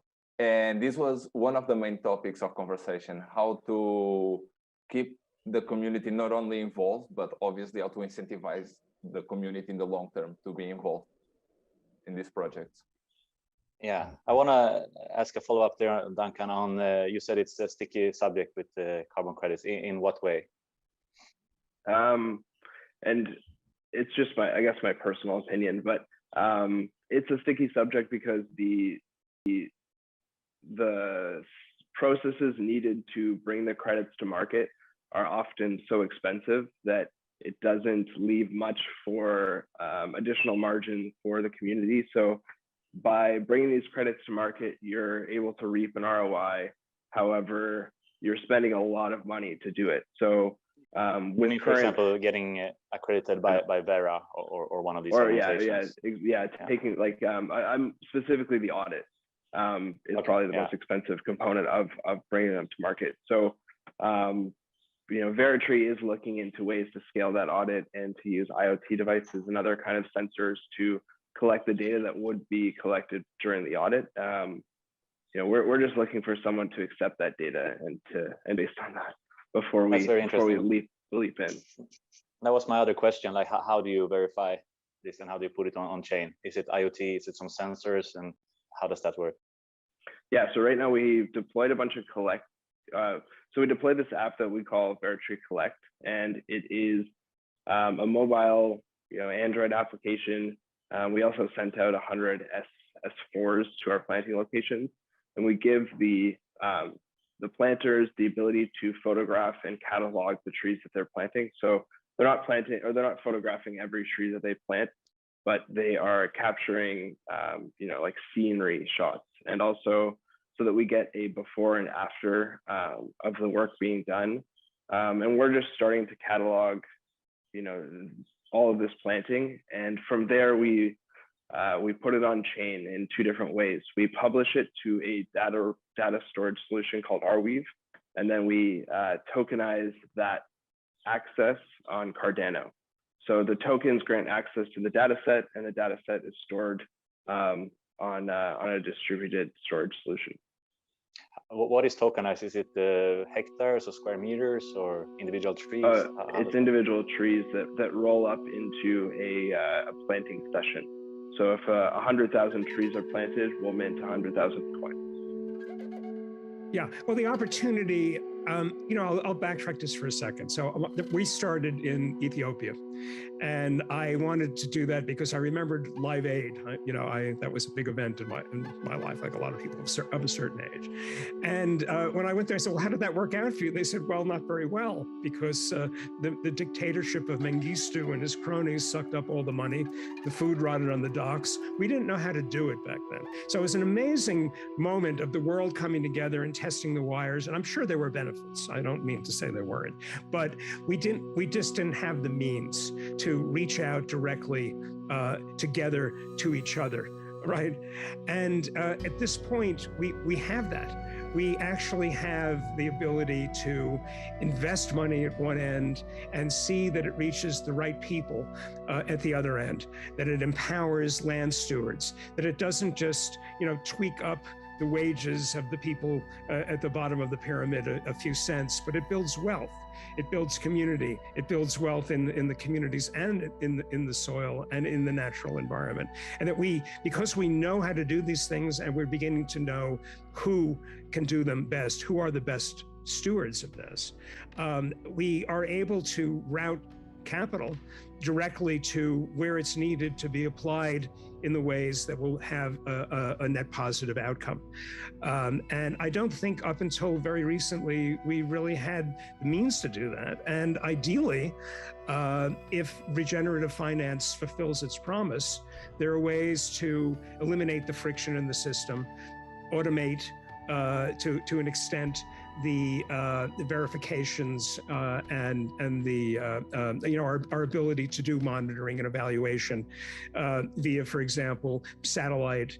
And in our case, we're even looking at ways to monitor carbon directly in the soil using a new technology that we're developing, so that you could have all of these different data streams being aggregated. In this case, we're working with Chainlink.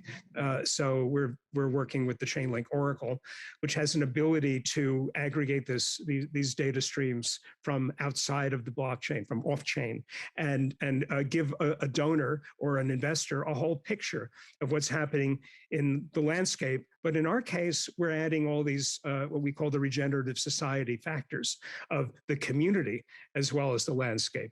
We're adding everything that is a co-benefit to building this regenerative society and saying, that's what we should be investing in. That's what we should be empowering through finance. We shouldn't look at this as just carbon credits, because to be honest, the world may have decided, the financial system may have decided that this is something that's fungible, that this is a real good, that we're going to trade this. That doesn't mean it's real. That doesn't mean that to some extent it's not a shell game. It still remains to be seen whether we're going to get a real net sequestration out of this. But if we look at the thing that we're supporting as inclusive of a more carbon negative system, but we include all these human and environmental benefits that should be the underlying store of value for any sane medium of exchange, then we might make progress. So we're trying to create a medium of exchange whose value resides in the health and well-being of communities and ecologies. So the idea that we're working on with a lot of passion and diligence is to create a medium of exchange that reflects the well-being of communities and landscapes, that isn't reduced to a single factor such as carbon credits, but wraps those in a much wider sense and verification of what is good for people and planet. Let's take it to the local ground. And so I'm from Uganda, and someone was saying you're doing a project in Kenya. So the person on the ground is probably somewhere uneducated, maybe living way below poverty line, right? And so how do we translate the benefit of the mangrove to that person who's just looking for daily food? How do we do that for them? Yeah, and this is something that I've been spending a lot of time thinking about and talking to the team about. And I don't know if I'll have a direct answer, but I can try to put myself in their shoes. And I think incentive captures it the best. If you can figure out day to day what the person is most incentivized to do, they will hopefully follow that strategy. And the first kind of phase is planting. And after that, if the tree can survive for the first 5 years, there's like a 90% chance it'll continue live. So we're focusing on those first 5 years, and how do we not only incentivize and give them financial benefit of this forest, but also educate them on the potential uses and various benefits that the forest may bring. So we're hoping to kind of have an adapting strategy that will fit with the forest, the local community, and follow these guidelines of collecting all the data that's coming from this area. But we want to build incentives which are going to be unlocking small funding mechanisms for releasing photos. So we'll be almost trading for the person's photographs or data that they're submitting around this forest. And with cryptocurrency, you can do that. Like I could lock up, you know, 1 or 2 ADA into a contract that only releases if a person is able to send a photograph from this GPS location. So we're building to allow for that type of, you know, technology integration. It's very it's interesting for us because me and Joao were working together with WIF from Myanmar on a Mangrove Digital University, where we want to educate people on how to plant mangroves in areas where it's possible, and not just these huge projects, but also smaller communities. And we're looking at how to best create this content now, videos with experts in Myanmar, and then the next step will be kind of what Duncan is talking about, how to then reward these communities for their efforts. So it will be something like that that we're also looking at, and very interesting to hear what Duncan is saying. Well, it's great to hear what you're saying too, because I mean, I can only know half the story unless I go to the ground. So I mean, one day, or you know, someday in the future, we're gonna be visiting the planting sites. But I think what you guys are doing and starting at the planting site is a great way to go about it. All right, so I have a question for Joao. As a company that's in this mangrove reforestation, what is the biggest challenge that you're facing with carbon removal? You know, what is the biggest obstacle to everybody doing it? Right. So now I'm going to talk a bit more on a localized issue. A roadblock that we are facing is the Thai policies on that matter. So for context, projects here, they cannot have carbon credits issued by Vera, for example. They have to go to their local organization, which is called TGO, Thailand Greenhouse Gas Management Organization. And as you can imagine, this brings a bunch of limitations. So basically, the whole world market is already cut because no one is gonna accept these carbon credits from this program. These carbon credits, by the way, the program is called TVER, Thailand Voluntary Emission Reduction Program. So this actually, I would say, is one of the biggest roadblocks we are facing at the moment in the projects in Thailand. All right. How about you, Duncan? Same question. Yeah, the biggest roadblock would be probably exploring methodologies that would let us scale. You know, using IoT sensors, using mobile devices as data ingestion points. That's something that you know, Vera is not currently looking to do. So although we feel like we're building for the future and a more scalable carbon market, the largest market, which is 80% of the carbon market, you know, they're not willing to explore this with us. So it's the biggest roadblock. You say it's a big challenge. All right, so now let's go to Victor. Victor, I had a question for you, and it's basically, in talking to you guys, you've built your companies with the DNA of we're going to attach ourselves to the environment and help the environment, right? But there are these other companies that have been here for time, you know, since all my life and before, and they're stuck in this model of profit, right? We're in it for profit. How is it that we can transition to this new economy, this new model, and how can we educate these other companies to follow suit into what we are doing?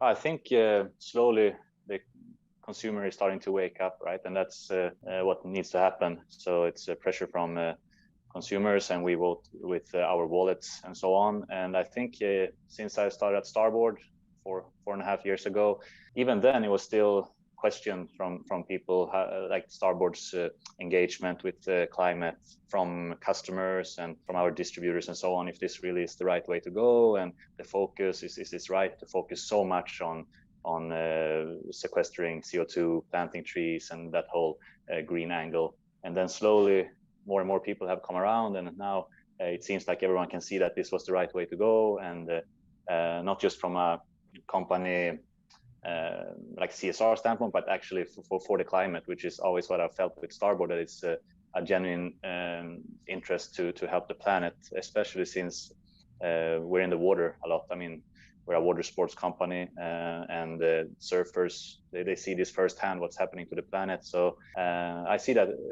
more and more our customers, I mean, and consumers, but also distributors, they start to come around to it, to the idea that this is important, and it becomes an important thing for the brand to have this tool set, basically, to one more thing that we're doing and we're pushing. Yeah. So I think that's what needs to happen. The consumer needs to wake up and start asking for this and choosing the companies that do these things.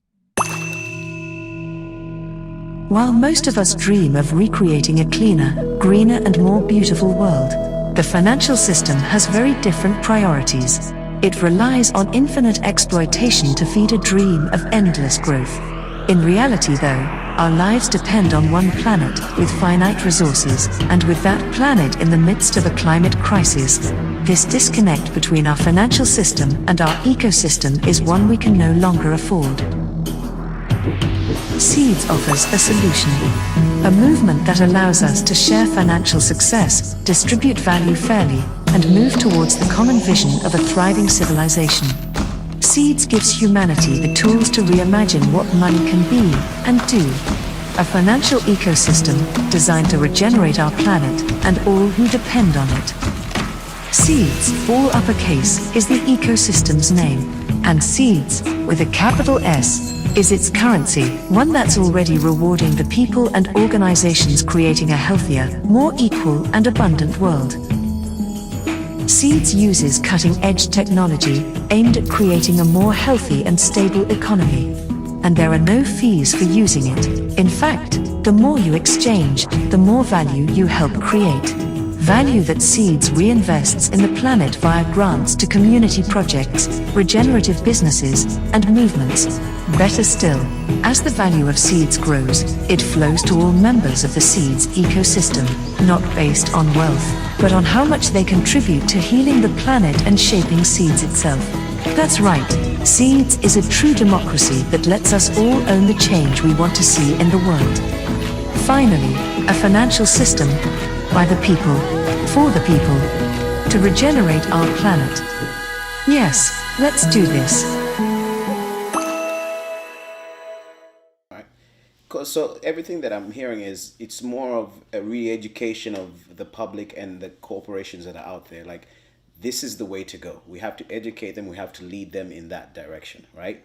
So have we thought about using, maybe you're already doing it, but have we thought about something that has worked in the economic spectrum using influencers? So people that are in high priority areas, actors, musicians, whatever, using them to basically educate the masses because they have the people watching them, right? So how can we tap into that aspect of it and use the influencers to direct attention to what you are doing as companies, as a new economy, a new way of thinking? Victor, since you're already there. Right. I can always speak for us. It's very important when our team writers and the superstars in our universe also adapt this thinking and start speaking to their audience. And I think it helps when the brand that, I mean, Starboard, that are pushing them is talking about this, and then it spreads, and then the ambassadors, the team writers, start talking about it. That's how we try to use them to spread the word. And yeah, and then of course it needs to come from the really big superstars as well. And right. So we see people like DiCaprio and so on. But yeah, it needs to be talked about from all directions, I think. So we're doing what we can in our relatively small world of water sports. Yeah. And how about you, Duncan? Are you seeing any traction there, or do you have any strategies in that aspect? Yeah, including influencers is always a great strategy. I think what Veratree can do is we look to Tentree, which is a top 5 Instagram brand, right.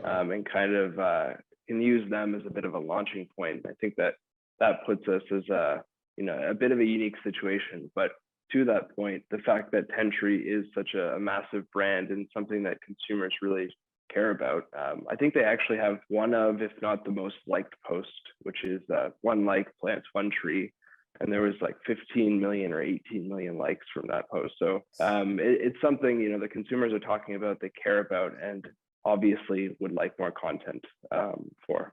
All right, and so Where do you see this tokenized movement, this Web3 new economy, new way of thinking? Where do you see it happening within the next 3 years, and how it attaches itself to the mangrove reforestation? If you can project, let's start with Joao.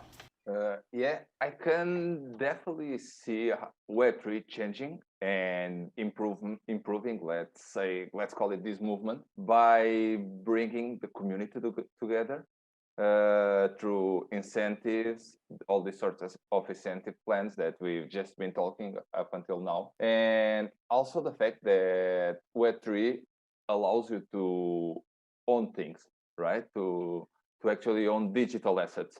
And I think that brings a whole new concept of, for example, you can now own a tree, right? You're now in America, but all of a sudden you can invest and own a tree here in Thailand. How cool is that? So even next time you come to Thailand, you can come and visit a project where you own your set of trees or spice or whatever project we're talking about. And I think that brings a whole new perspective to this world. I like that, because I can see a 15-year-old, 16-year-old, 18-year-old saying, I own a tree in Thailand, and they want to take a trip out just to go see their tree and take an Instagram worthy pic. So you're making it relatable to where it's fun, it's friendly, but we're doing good in the community. So I like that. How about you, Victor? Where do you see this going in the next 3 to 5 years? Yeah, first, what you said just now, it's something we discussed yesterday in the national park with them, because of course they want tourism also. That's another incentive for them to keep planting trees. So if people all around the world can own trees, it makes them more likely to maybe come and actually see those trees and keep contributing to planting more. And then, yeah, I think as Stroh said, a lot will happen in this space now, and ownership in the digital sense. A lot of opportunities there, and that's exactly what Duncan is also doing and talking about. Then we haven't mentioned what me and Joao maybe do mostly in the Web3 space, but that's with Starboard and Somewhere. We have launched a social token called Blue Tiki, BTiki, on the Celo blockchain. So that's another thing that I think will happen more and more, social tokens to gather communities. So our goal with that is to gather the climate conscious community, the surf community as well, to kind of push towards this common goal of sequestering more carbon. So we're creating an economy there where you can earn the token by doing positive climate actions, picking up beach trash and so on. And then you can spend these tokens to buy either our climate positive apparel or to plant more trees. So that's another thing. I think we'll see more social tokens, more communities in general forming around Web3. That's impressive. I was actually talking to somebody about this. You guys are called it Blue Tiki or BTiki. And the other gentleman was talking about another one, but it's almost, we're creating a currency for good. So you do good in the community, you go out there and you help the community or our Mother Earth, and then in incentive you get a token that you can go buy a surfboard or whatever it is in particular stores. So I really enjoy that part of the process. How about Duncan? How do you see it in the next 3 years? What do you foresee in the next 3 to 5 years? Yeah, I think a lot's going to happen over the next 3 to 5 years. Right now we are seeing a really unique moment, I think, in history where blockchain has enough utility and use cases that people care enough about it that it stays mainstream. If we watched over the last 10 years, there's been some bull and bust times, but nothing that has, blockchain has never been at a point where we actually have enough utility where it doesn't just crash after 4 years. Right. So I'm really excited to see all of these different, more or less siloed kind of ways of thinking or projects start to come together. So we'll see like a cross section of DeFi and reforestation, a cross section of DeFi and carbon credits. NFT ownership will start to be more ingrained into other kind of DeFi components. I think what's going to happen is there's going to be a whole kind of washing over of combinations of projects, and it's all going to kind of look the same to most people outside of the space. But us who've been in here for a while, we'll be able to differentiate and see. I more or less in the next 3 to 5 years, I hope people stop differentiating between the Web 2, Web 3, we can kind of just look at it like a really exciting just basically an evolution. It's nothing different. We're just evolving into a better system, a better way of thinking, a better way of working. I believe we're all co-creating a new world paradigm together. I have my vision of it, the beautiful piece about the decentralized world built in holacracy and sociocracy is we're able to harness the benefit of collective intelligence. So I have my views, but the beauty of the process is, it's a collective view that comes out at the end of the day. And, that collective view, we are forming every day. It's critical that we focus on the regenerators at the grassroots, and this is a bottom-up movement. And I think that is very clear to everyone that, this is owned and controlled by the participants that use the system. And, on that basis, there is no top-down strategy. It is only a bottom-up adoption. Can blockchain and DeFi be used to finance carbon removal? When we come back, we're going to be talking to Alden with Nori, Christian with the Regen Network, and Dr. Delton Chen.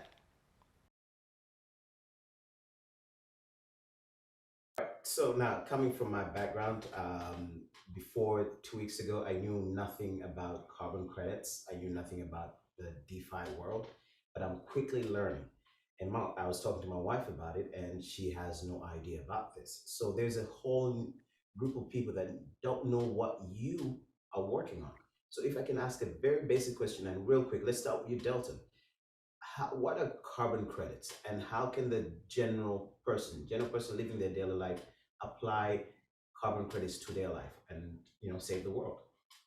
Okay, well, by definition, a carbon credit is when an entity removes carbon from the atmosphere or avoids emitting carbon and then records it on a ledger with some kind of authority, and then they sell it to a market that wants to buy it for some reason. And originally the concept was polluters in cap and trade schemes would buy these credits as an alternative to reducing their emissions. So there's actually an economic theory behind this that by trading carbon credits, it can lower the cost of mitigation for polluters. That's the original purpose. Now, whether or not citizens, average people, can participate, maybe it's possible now. You can buy credits from markets. It's not difficult. But the original concept was more macroeconomic. I think the other speakers might have more to say about how individuals could participate. In my mind, it's not going to be a decisive factor in climate change, whether individuals can buy carbon credits or not. I actually agree with Delton's last statement, but having said that, the Nori marketplace was built to address 4 key goals, and the first of which was to be the first marketplace that individual households and persons who have small footprints and want to address them by buying credits could go direct to market. And the reason that was important is in every other option except Nori right now, if to buy and to sell, both sides of the transaction have to go through a third party, a broker or aggregator. The net result is that in all of the well-established markets, it's very unlikely that any more than 20% of the price the buyer pays actually gets to the credit generator, in our case, farmers or ranchers. So our goal was to create that interface that allowed small landholders to directly offer their credits for sale and for small buyers to buy the credits. And we're very, very proud of it. It's still pilot phase. We've only sold around 80,000 credits to date, but the average credit buyer in the Nori marketplace buys 4 tons, and of the average $17.50 that the buyers pay, $15 gets directly to the farmer or rancher, and they have to pay verification costs, but in our marketplace, that's well under $1. So they're netting $14 compared to they would be in the range of 75 cents to under $3 if they were doing the same transaction elsewhere. Oh, impressive. And so, if I can rephrase that, and it's again for you, the way Nori is working is to basically make sure that the funds get to the end user and not some rich middleman that takes it and pays at the dollar, right? Yeah, that's a nasty way to put it. Thank you for doing it that way. Because that's basically what my wife was asking. Like, okay, I'm buying a credit, but who is getting the benefits, right? I'm trying to save the world, but am I making some guy rich and he's actually not doing what he's supposed to do? And so if I can make it a bit crude, but big. The big picture aspect to it too. It doesn't seem to matter what culture you're in or society you're in when it comes to food and fiber, food, clothing, and shelter. In all of the traditional commodity markets, big intermediaries, processors and distributors really control the price, and farmers and ranchers don't get very much of the share of the market value of an orange either. So we want new commodity that food and fiber producers could sell and actually have some reasonable share of the market value coming into them. We thought it was really important to get this right for food and fiber producers. Awesome. So now, Christian, how is crypto being decarbonized? Like, what is happening currently that could help cryptocurrency and DeFi be decarbonized, and why is that important? Yeah, absolutely. Well, there's a couple different conversations to be had here. First is the question that you asked about how can we use the carbon markets to help decarbonize the crypto space, because we've all heard that there's a lot of energy usage by the blockchain and crypto world. And the second question is kind of the opposite. How can we utilize the tools of cryptocurrency, distributed ledger, to help improve the carbon markets? And so both of those are interesting and good questions. But let me answer your question first. And starting with from the perspective of Regen Network, we launched our chain in the Cosmos community. Cosmos is one of the leading blockchains out there, and the Cosmos community was founded with ethics around environmental sustainability. And all the other chains that have been built and connected to the Cosmos ecosystem also share those ethics, or I should say many of those chains share those ethics. And they've been looking for a way to find some way to offset the impact that they make. First of all, they chose to build with proof of stake rather than proof of work, which immediately reduced the impact of their blockchain by, 1/1000th of something like Bitcoin. But there's still an impact, right? We're still running servers, and there's the duplicity of verification services that are happening on blockchain. So how do we offset those impacts? And what they would like to find is carbon credits that are run and managed in a way that meets their ethics and values, run with transparency, with clarity, with a track record, so that you can look into exactly what it is that you're buying, right? So Nori is a great example of a organization that offers such credits. Regen Network is also another organization that offers such credits. So a group like the Cosmos Hub or Osmosis, the DEX, that's the leading DEX on Cosmos, looks to offset their carbon. They come to Regen Network, for example. They say, okay, we've done a calculation of all the servers and all the energy usage, et cetera. We believe we need X tons of carbon, and then they're able to bring those on chain. And we're just weeks away from having a liquidity pool offered on Osmosis where anyone can then acquire those carbon credits. Once they acquire those credits out of the carbon pool, they can then withdraw them from the pool and see the individual metadata associated with those credits, so they know exactly which regeneration projects those credits are associated with, and then they can retire them and put them out of service forever.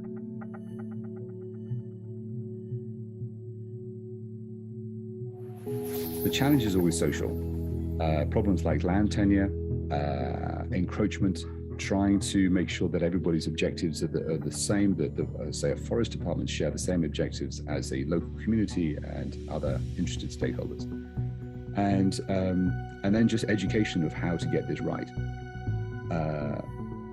Forest departments in particular need to understand that it isn't like terrestrial production forestry. It's not about planting a single species in a straight line at 2 meter spacing. It's about recreating the conditions to allow nature to heal itself and facilitating natural regeneration. So we would see that the challenges are almost always social. We know how to do the biophysical, or indeed walk away from the site because it will never become mangrove. The challenge is always social, and the solution is always social too.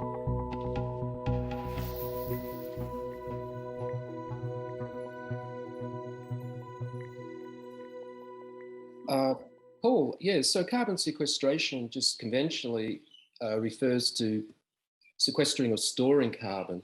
So there are engineered methods, air scrubbers, there are natural methods, which our other guests are talking about, and there are hybrid methods. So natural methods would be soil carbon, reforestation, and then hybrid methods would be something like bioenergy carbon capture and storage, which uses biomass and engineered technologies.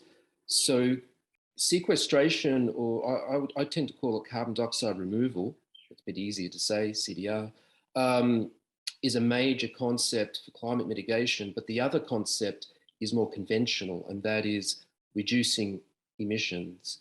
So there is a narrative in the climate change world that we should be prioritizing the reduction of emissions by radically reducing our fossil fuel consumption, first of all.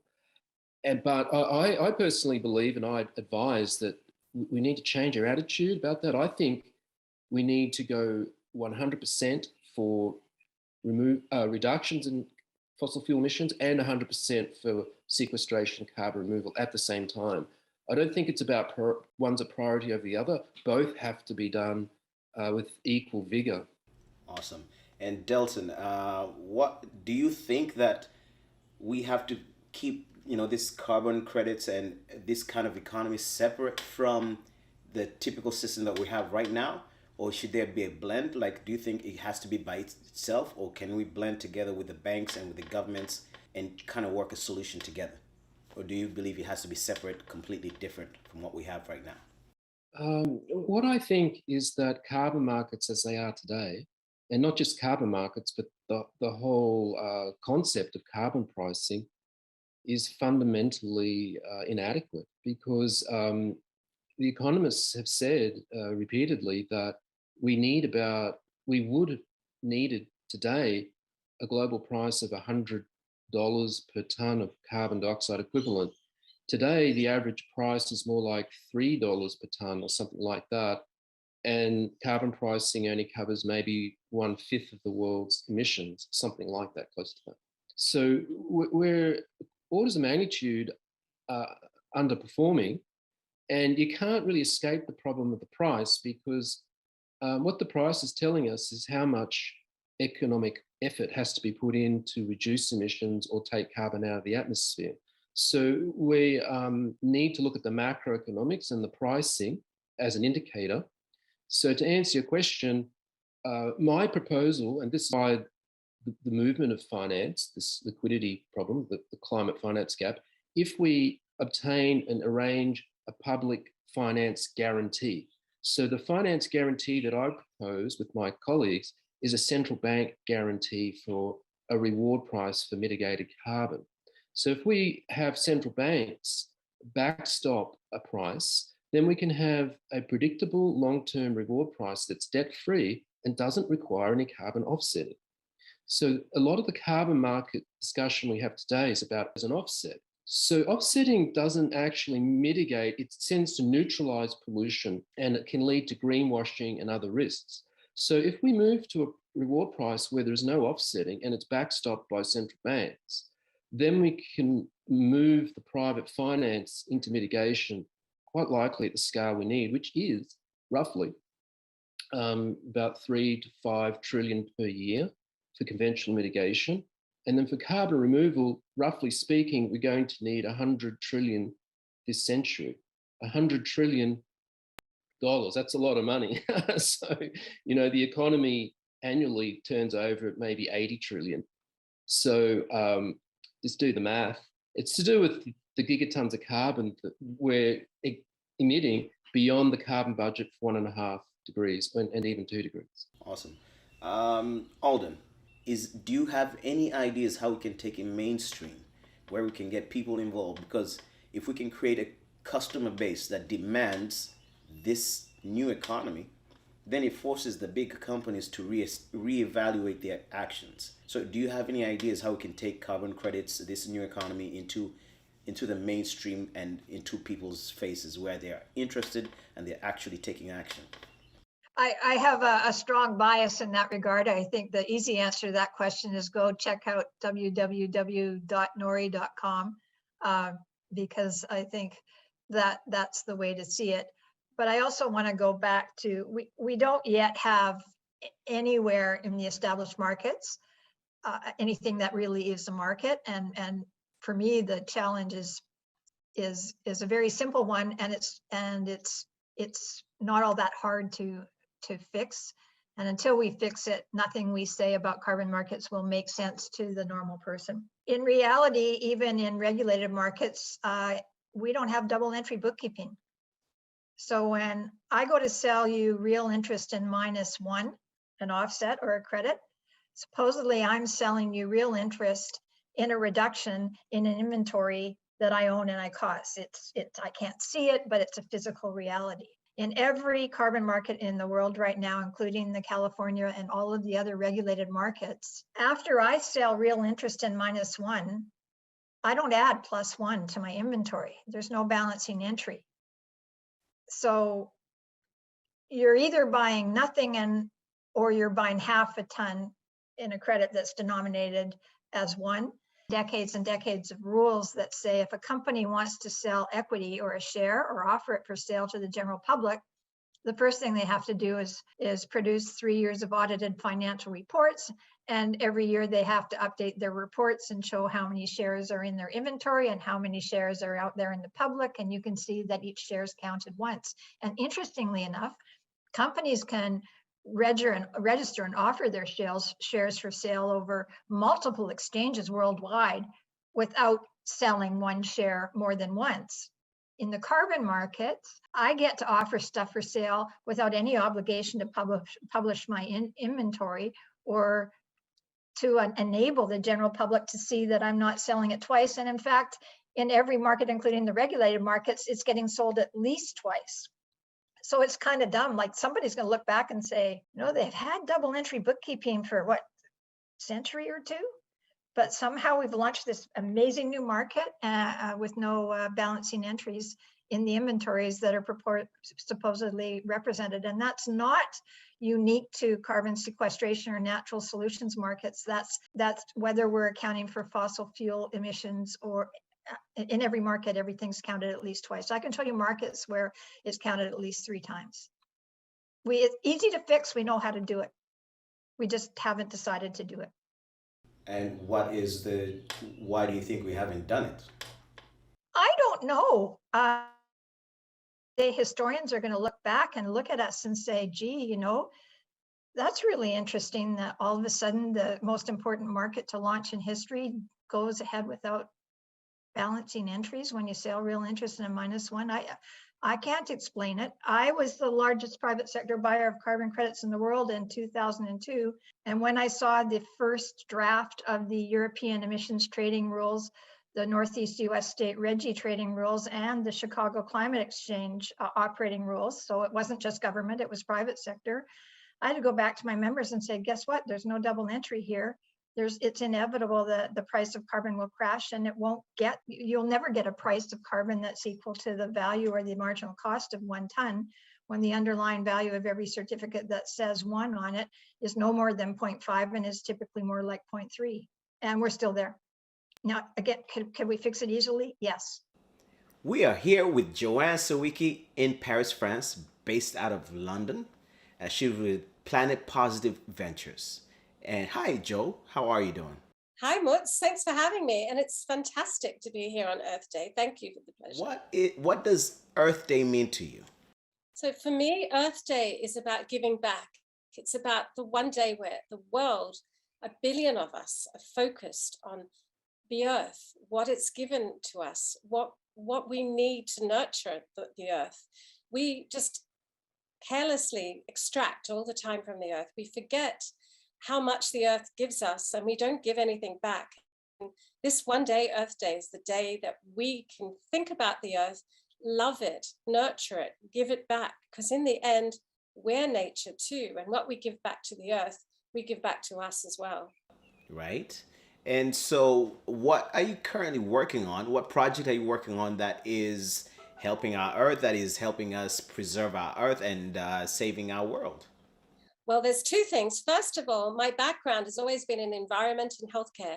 And to me, planetary care and personal health, so the personal health and the health of the planet, they're completely interconnected.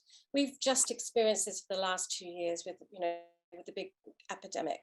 But really, it's about us caring for ourselves and our health and being more aware of who we are and how we operate as a part of nature.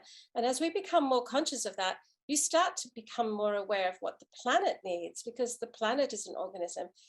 It needs to be nourished and nurtured. We can't keep taking, we need to give back. Part of what we're doing is we've set up something called Planet Positive Ventures. And Planet Positives was set up 2 years ago at the beginning of the lockdown. And it's a whole ecosystem of funders, foundations. It needs money behind it, and it just needs people to join the dots. We need to be working in concert. We need to be working in collaboration with each other. Governments, philanthropists, funders, we all need to work with corporates and civil society. We need to join it up. It needs to be done in a non-linear way, and it needs to be done now. And there's so many cool entrepreneurs that we have that we keep getting behind from all over the world. And these entrepreneurs are really scaling things that will make a difference now. So now, before you leave, is there any parting words that you can give to anybody that's watching right now that you can let them know how to get involved in this mission to save our planet? Certainly. I mean, really, all the answers lie in your home. Like 70% of all of our emissions come from the built environment. Literally, how you live and what you do, and when you turn on that light and when you switch on your engine on your car, just be more aware. You can insulate your home. You can make sure there aren't drafts where the energy is coming out of the house. You can change your light bulbs over to LED. You can make sure that there are no water leaks in your house. There are really simple things that will save you money and energy and will help the environment. And when you're building a new house, do you really need to use all new materials? Can you reuse things that are already there? You can retrofit things. You don't need to throw good things away. It's cool to do retro. I absolutely understand that. I saw a hotel demolished right here in Tulsa, and I was like, all that material could have been used to refurbish a new home or something like that. And so I understand the value of reusing what is already in place. So I truly thank you for your time. And we would love to follow up with you, what you're doing, wherever you progress. Thank you. There's one other point I wanted to say, fast fashion. The second biggest polluting industry after the oil and gas industry is the fashion industry. Is it? We unthinkingly buy things, throw them away. People go through 7 pairs of shoes on average year, and a lot of people buy far more than that. Right. You can buy fashion now. That I've just been in a high street in Paris, and I went into Monoprix, and there were about 4 or 5 different labels that were all eco-friendly. There are materials you can have, like linen or new eco fabrics made out of tree fiber. You don't have to hurt the planet by wearing your fashion, and you can reuse things and reinvent them. So you can do that in your house and what you're wearing as well. That is amazing, and I truly thank you for that. And it's always a pleasure talking to you, Joe, and hope to see you soon. Thank you, and happy Earth Day, everybody. Amen. When we come back, more from Alden, Delton, and Christian. Stay tuned.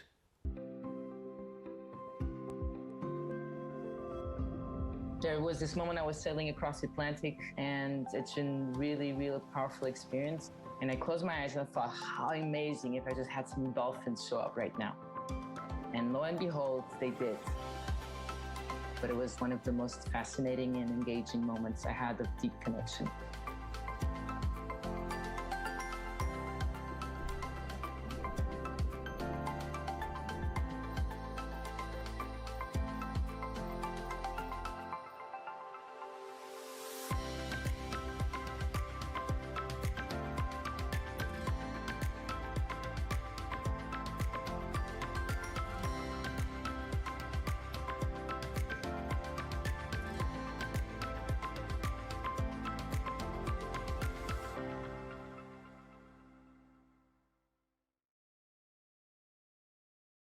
How do you want people to see the future based off of what you are doing, the work that you're doing, the projects that you're running? How can they get in touch with you? How can they help you build what you're trying to build or trying to put forward in this earth? They'll start with you, Delton. Thanks, Paul. First of all, I'd like to say that I agree totally with Christian and Alden about the fact that we need to really appreciate the co-benefits of putting carbon into the ecosystem and keeping it there, especially places that are healthy for human beings, providing food and fiber, providing healthy soils, protecting biodiversity and forests, etc. We're still a bit confused about this in that it's well understood that keeping carbon in the soil and forests is risky, okay? Because forests are very susceptible to changes in rainfall. Now, we're going to have major changes in rainfall, which will impact forests, and they'll give up carbon. Like they're talking about the whole Amazon desiccating, becoming a savanna. Imagine how much carbon will be released. So it is a risky venture, but we have no choice. We got to put the carbon in the biosphere and try and keep it there and find clever ways to do that. But I just add to that, the decentralized approach makes a lot of sense to me, with technologies that people are developing. However, I think we just need to backstop it with some public finance guarantee, and central banks are ideal for that. I think we just have to develop some new social principles and theories about why that should take place. And then maybe we stand a chance of staying under 1.5, 2 degrees. But currently, I think the probability is quite slim. And I don't mean to be pessimistic. I'm just trying to be, objective here. All right. How about you, Alden? Well, obviously, I think I've argued why first priority should be to sequester carbon in a manner that is creating a healthier topsoil layer and food and fiber supply. Then I'm really confident that my grandchildren, or no, maybe my great-grandchildren, will be living in houses with tiny fans that are miniaturized version of what we think of as direct air capture. And the CO2 they capture isn't going to be sequestered deep in a saline reservoir. It's going to go downstairs into the processing unit that's no larger than a Tesla electricity storage station. And they're going to be making their own Lego with their 3D printers. I mean, it's like, that is not unprecedented innovation. That kind of progress is in line, is minor compared to some of the things we've achieved as human beings over the last 100 years. So come on, let's just get over ourselves and do what we know how to do. Right, I like that. And lastly, Christian? Yeah, one thing I think is important for any listener to leave here with is recognizing that this isn't abstract. It's easy to think about carbon, sequestering carbon out of the atmosphere. It's something that you can't even see, and so it's a very intellectual mind game. But this is not an abstract concept. This is actually about our communities and our cultures and our societies and the richness of life around us, right? What I think everyone on this call is looking for is for a planet that can allow humans and other species to be able to thrive, and that thriving comes from healthy ecosystems. It comes from biodiversity, and all of that is built through the sequestration of carbon. So we're not here to talk about decentralization and financial markets and some abstract concepts. We're here to talk about a thriving planet for our grandkids, as Alden mentioned. So I would like to say thank you for taking out time out of your busy schedules from everything that you're doing and taking the time out to speak to me and our viewers. And if there's any way that we can be of service to you, please let us know how we can get in touch with you. But other than that, have a wonderful day, and I hope to talk to you soon and see your progress. Thanks, Paul. Thanks so much. Welcome back. And right now we have a special guest with us, Gian Briselli with Astroworld Decentralized Music Studios. He's here to tell us about a project that he's working on. Gian, how are you doing? I'm doing all right. This was great. I was really enjoying the day here. Right. Got my little tea here, and it's been a blast. Thank you for having me here. I would think it's been a pleasure to have you on board. So now tell us, what are you most excited about with this new Web3 future? Ooh, boy, there's so much. I think there's a lot to be excited about. There's a lot to be skeptical about. There's a lot to press the movement forward and, look at ourselves. I think we are living through a revolution, really, and there's opportunities to everything, to good and bad, to scams, to amazing things. People are gonna succeed. Good ideas will fail. Bad ideas will succeed. Right. But I am personally, of course, more excited, to introduce the technology that is being brought upon us into the world that I mostly reside on, which is the music world. And yeah, I can't really wait to really birth all of the stuff that we're cooking here and into the world. So now, if you can give me a brief synopsis on what is a decentralized music studio. Well, there is a lot. That is a good question. I can talk your ears off if I can. In a nutshell, we are more and more trying to shift from the outdated record label model. I think we all know that record labels tended to explore a lot the artist. Right. And then I was really even before this whole, 3.0 started to emerge, more mainstream, I was like, this doesn't feel right. How can I make something that is going to help the artist and of course help myself too? I'm not saying, just be super altruistic all the time, but right. Altruistic, but also empowering, not all predatory, right? Regenerative. That's the word that everyone is talking about right now, right? And then, poof, I think as soon as I started to grasp the possibilities of 3.0, we understand that we could maybe shift from old record label model to maybe possibly a DAO format. We're thinking about tokenizing market cap, distributing to all the artists, revenue that comes in from radio flow and licensing and other, sponsorships, merchandise, all kind of becomes, one within this environment, right? Now we can really openly trade between ourselves, but also we might start to see investors, fans pitching in more and more in their favorite artist reality. Oh, nice. I think creator economy is for sure. There's a lot of nuances and small steps how we're gonna get there. Right. But I think in a nutshell, that's about the ballpark of what we're doing. All right, sounds like a very exciting venture, and there's more to learn and more to see. And so I hear that you have music dropping today. Is that right? Yes, we do have a big single coming out today, especially planned to be released today. It's called A Jornada de Santiago. It's a name in Portuguese, meaning the journey of Santiago, and it's a track by me, Chinmaya Dunster, and Jeremy Marais, and I'm super excited to share that with the world. I think this track really encompasses all the wonders that we are about to explore, and there is just so much. So yeah, I'm really excited about it. And when can we get to hear this beautiful song that you're describing? If you pay attention to the winds of technology and magic, you're actually listening to it right now. Really? Yes, you are. That is awesome. Thank you, my friend. Yeah, it was a beautiful day, foggy day here in Berkeley.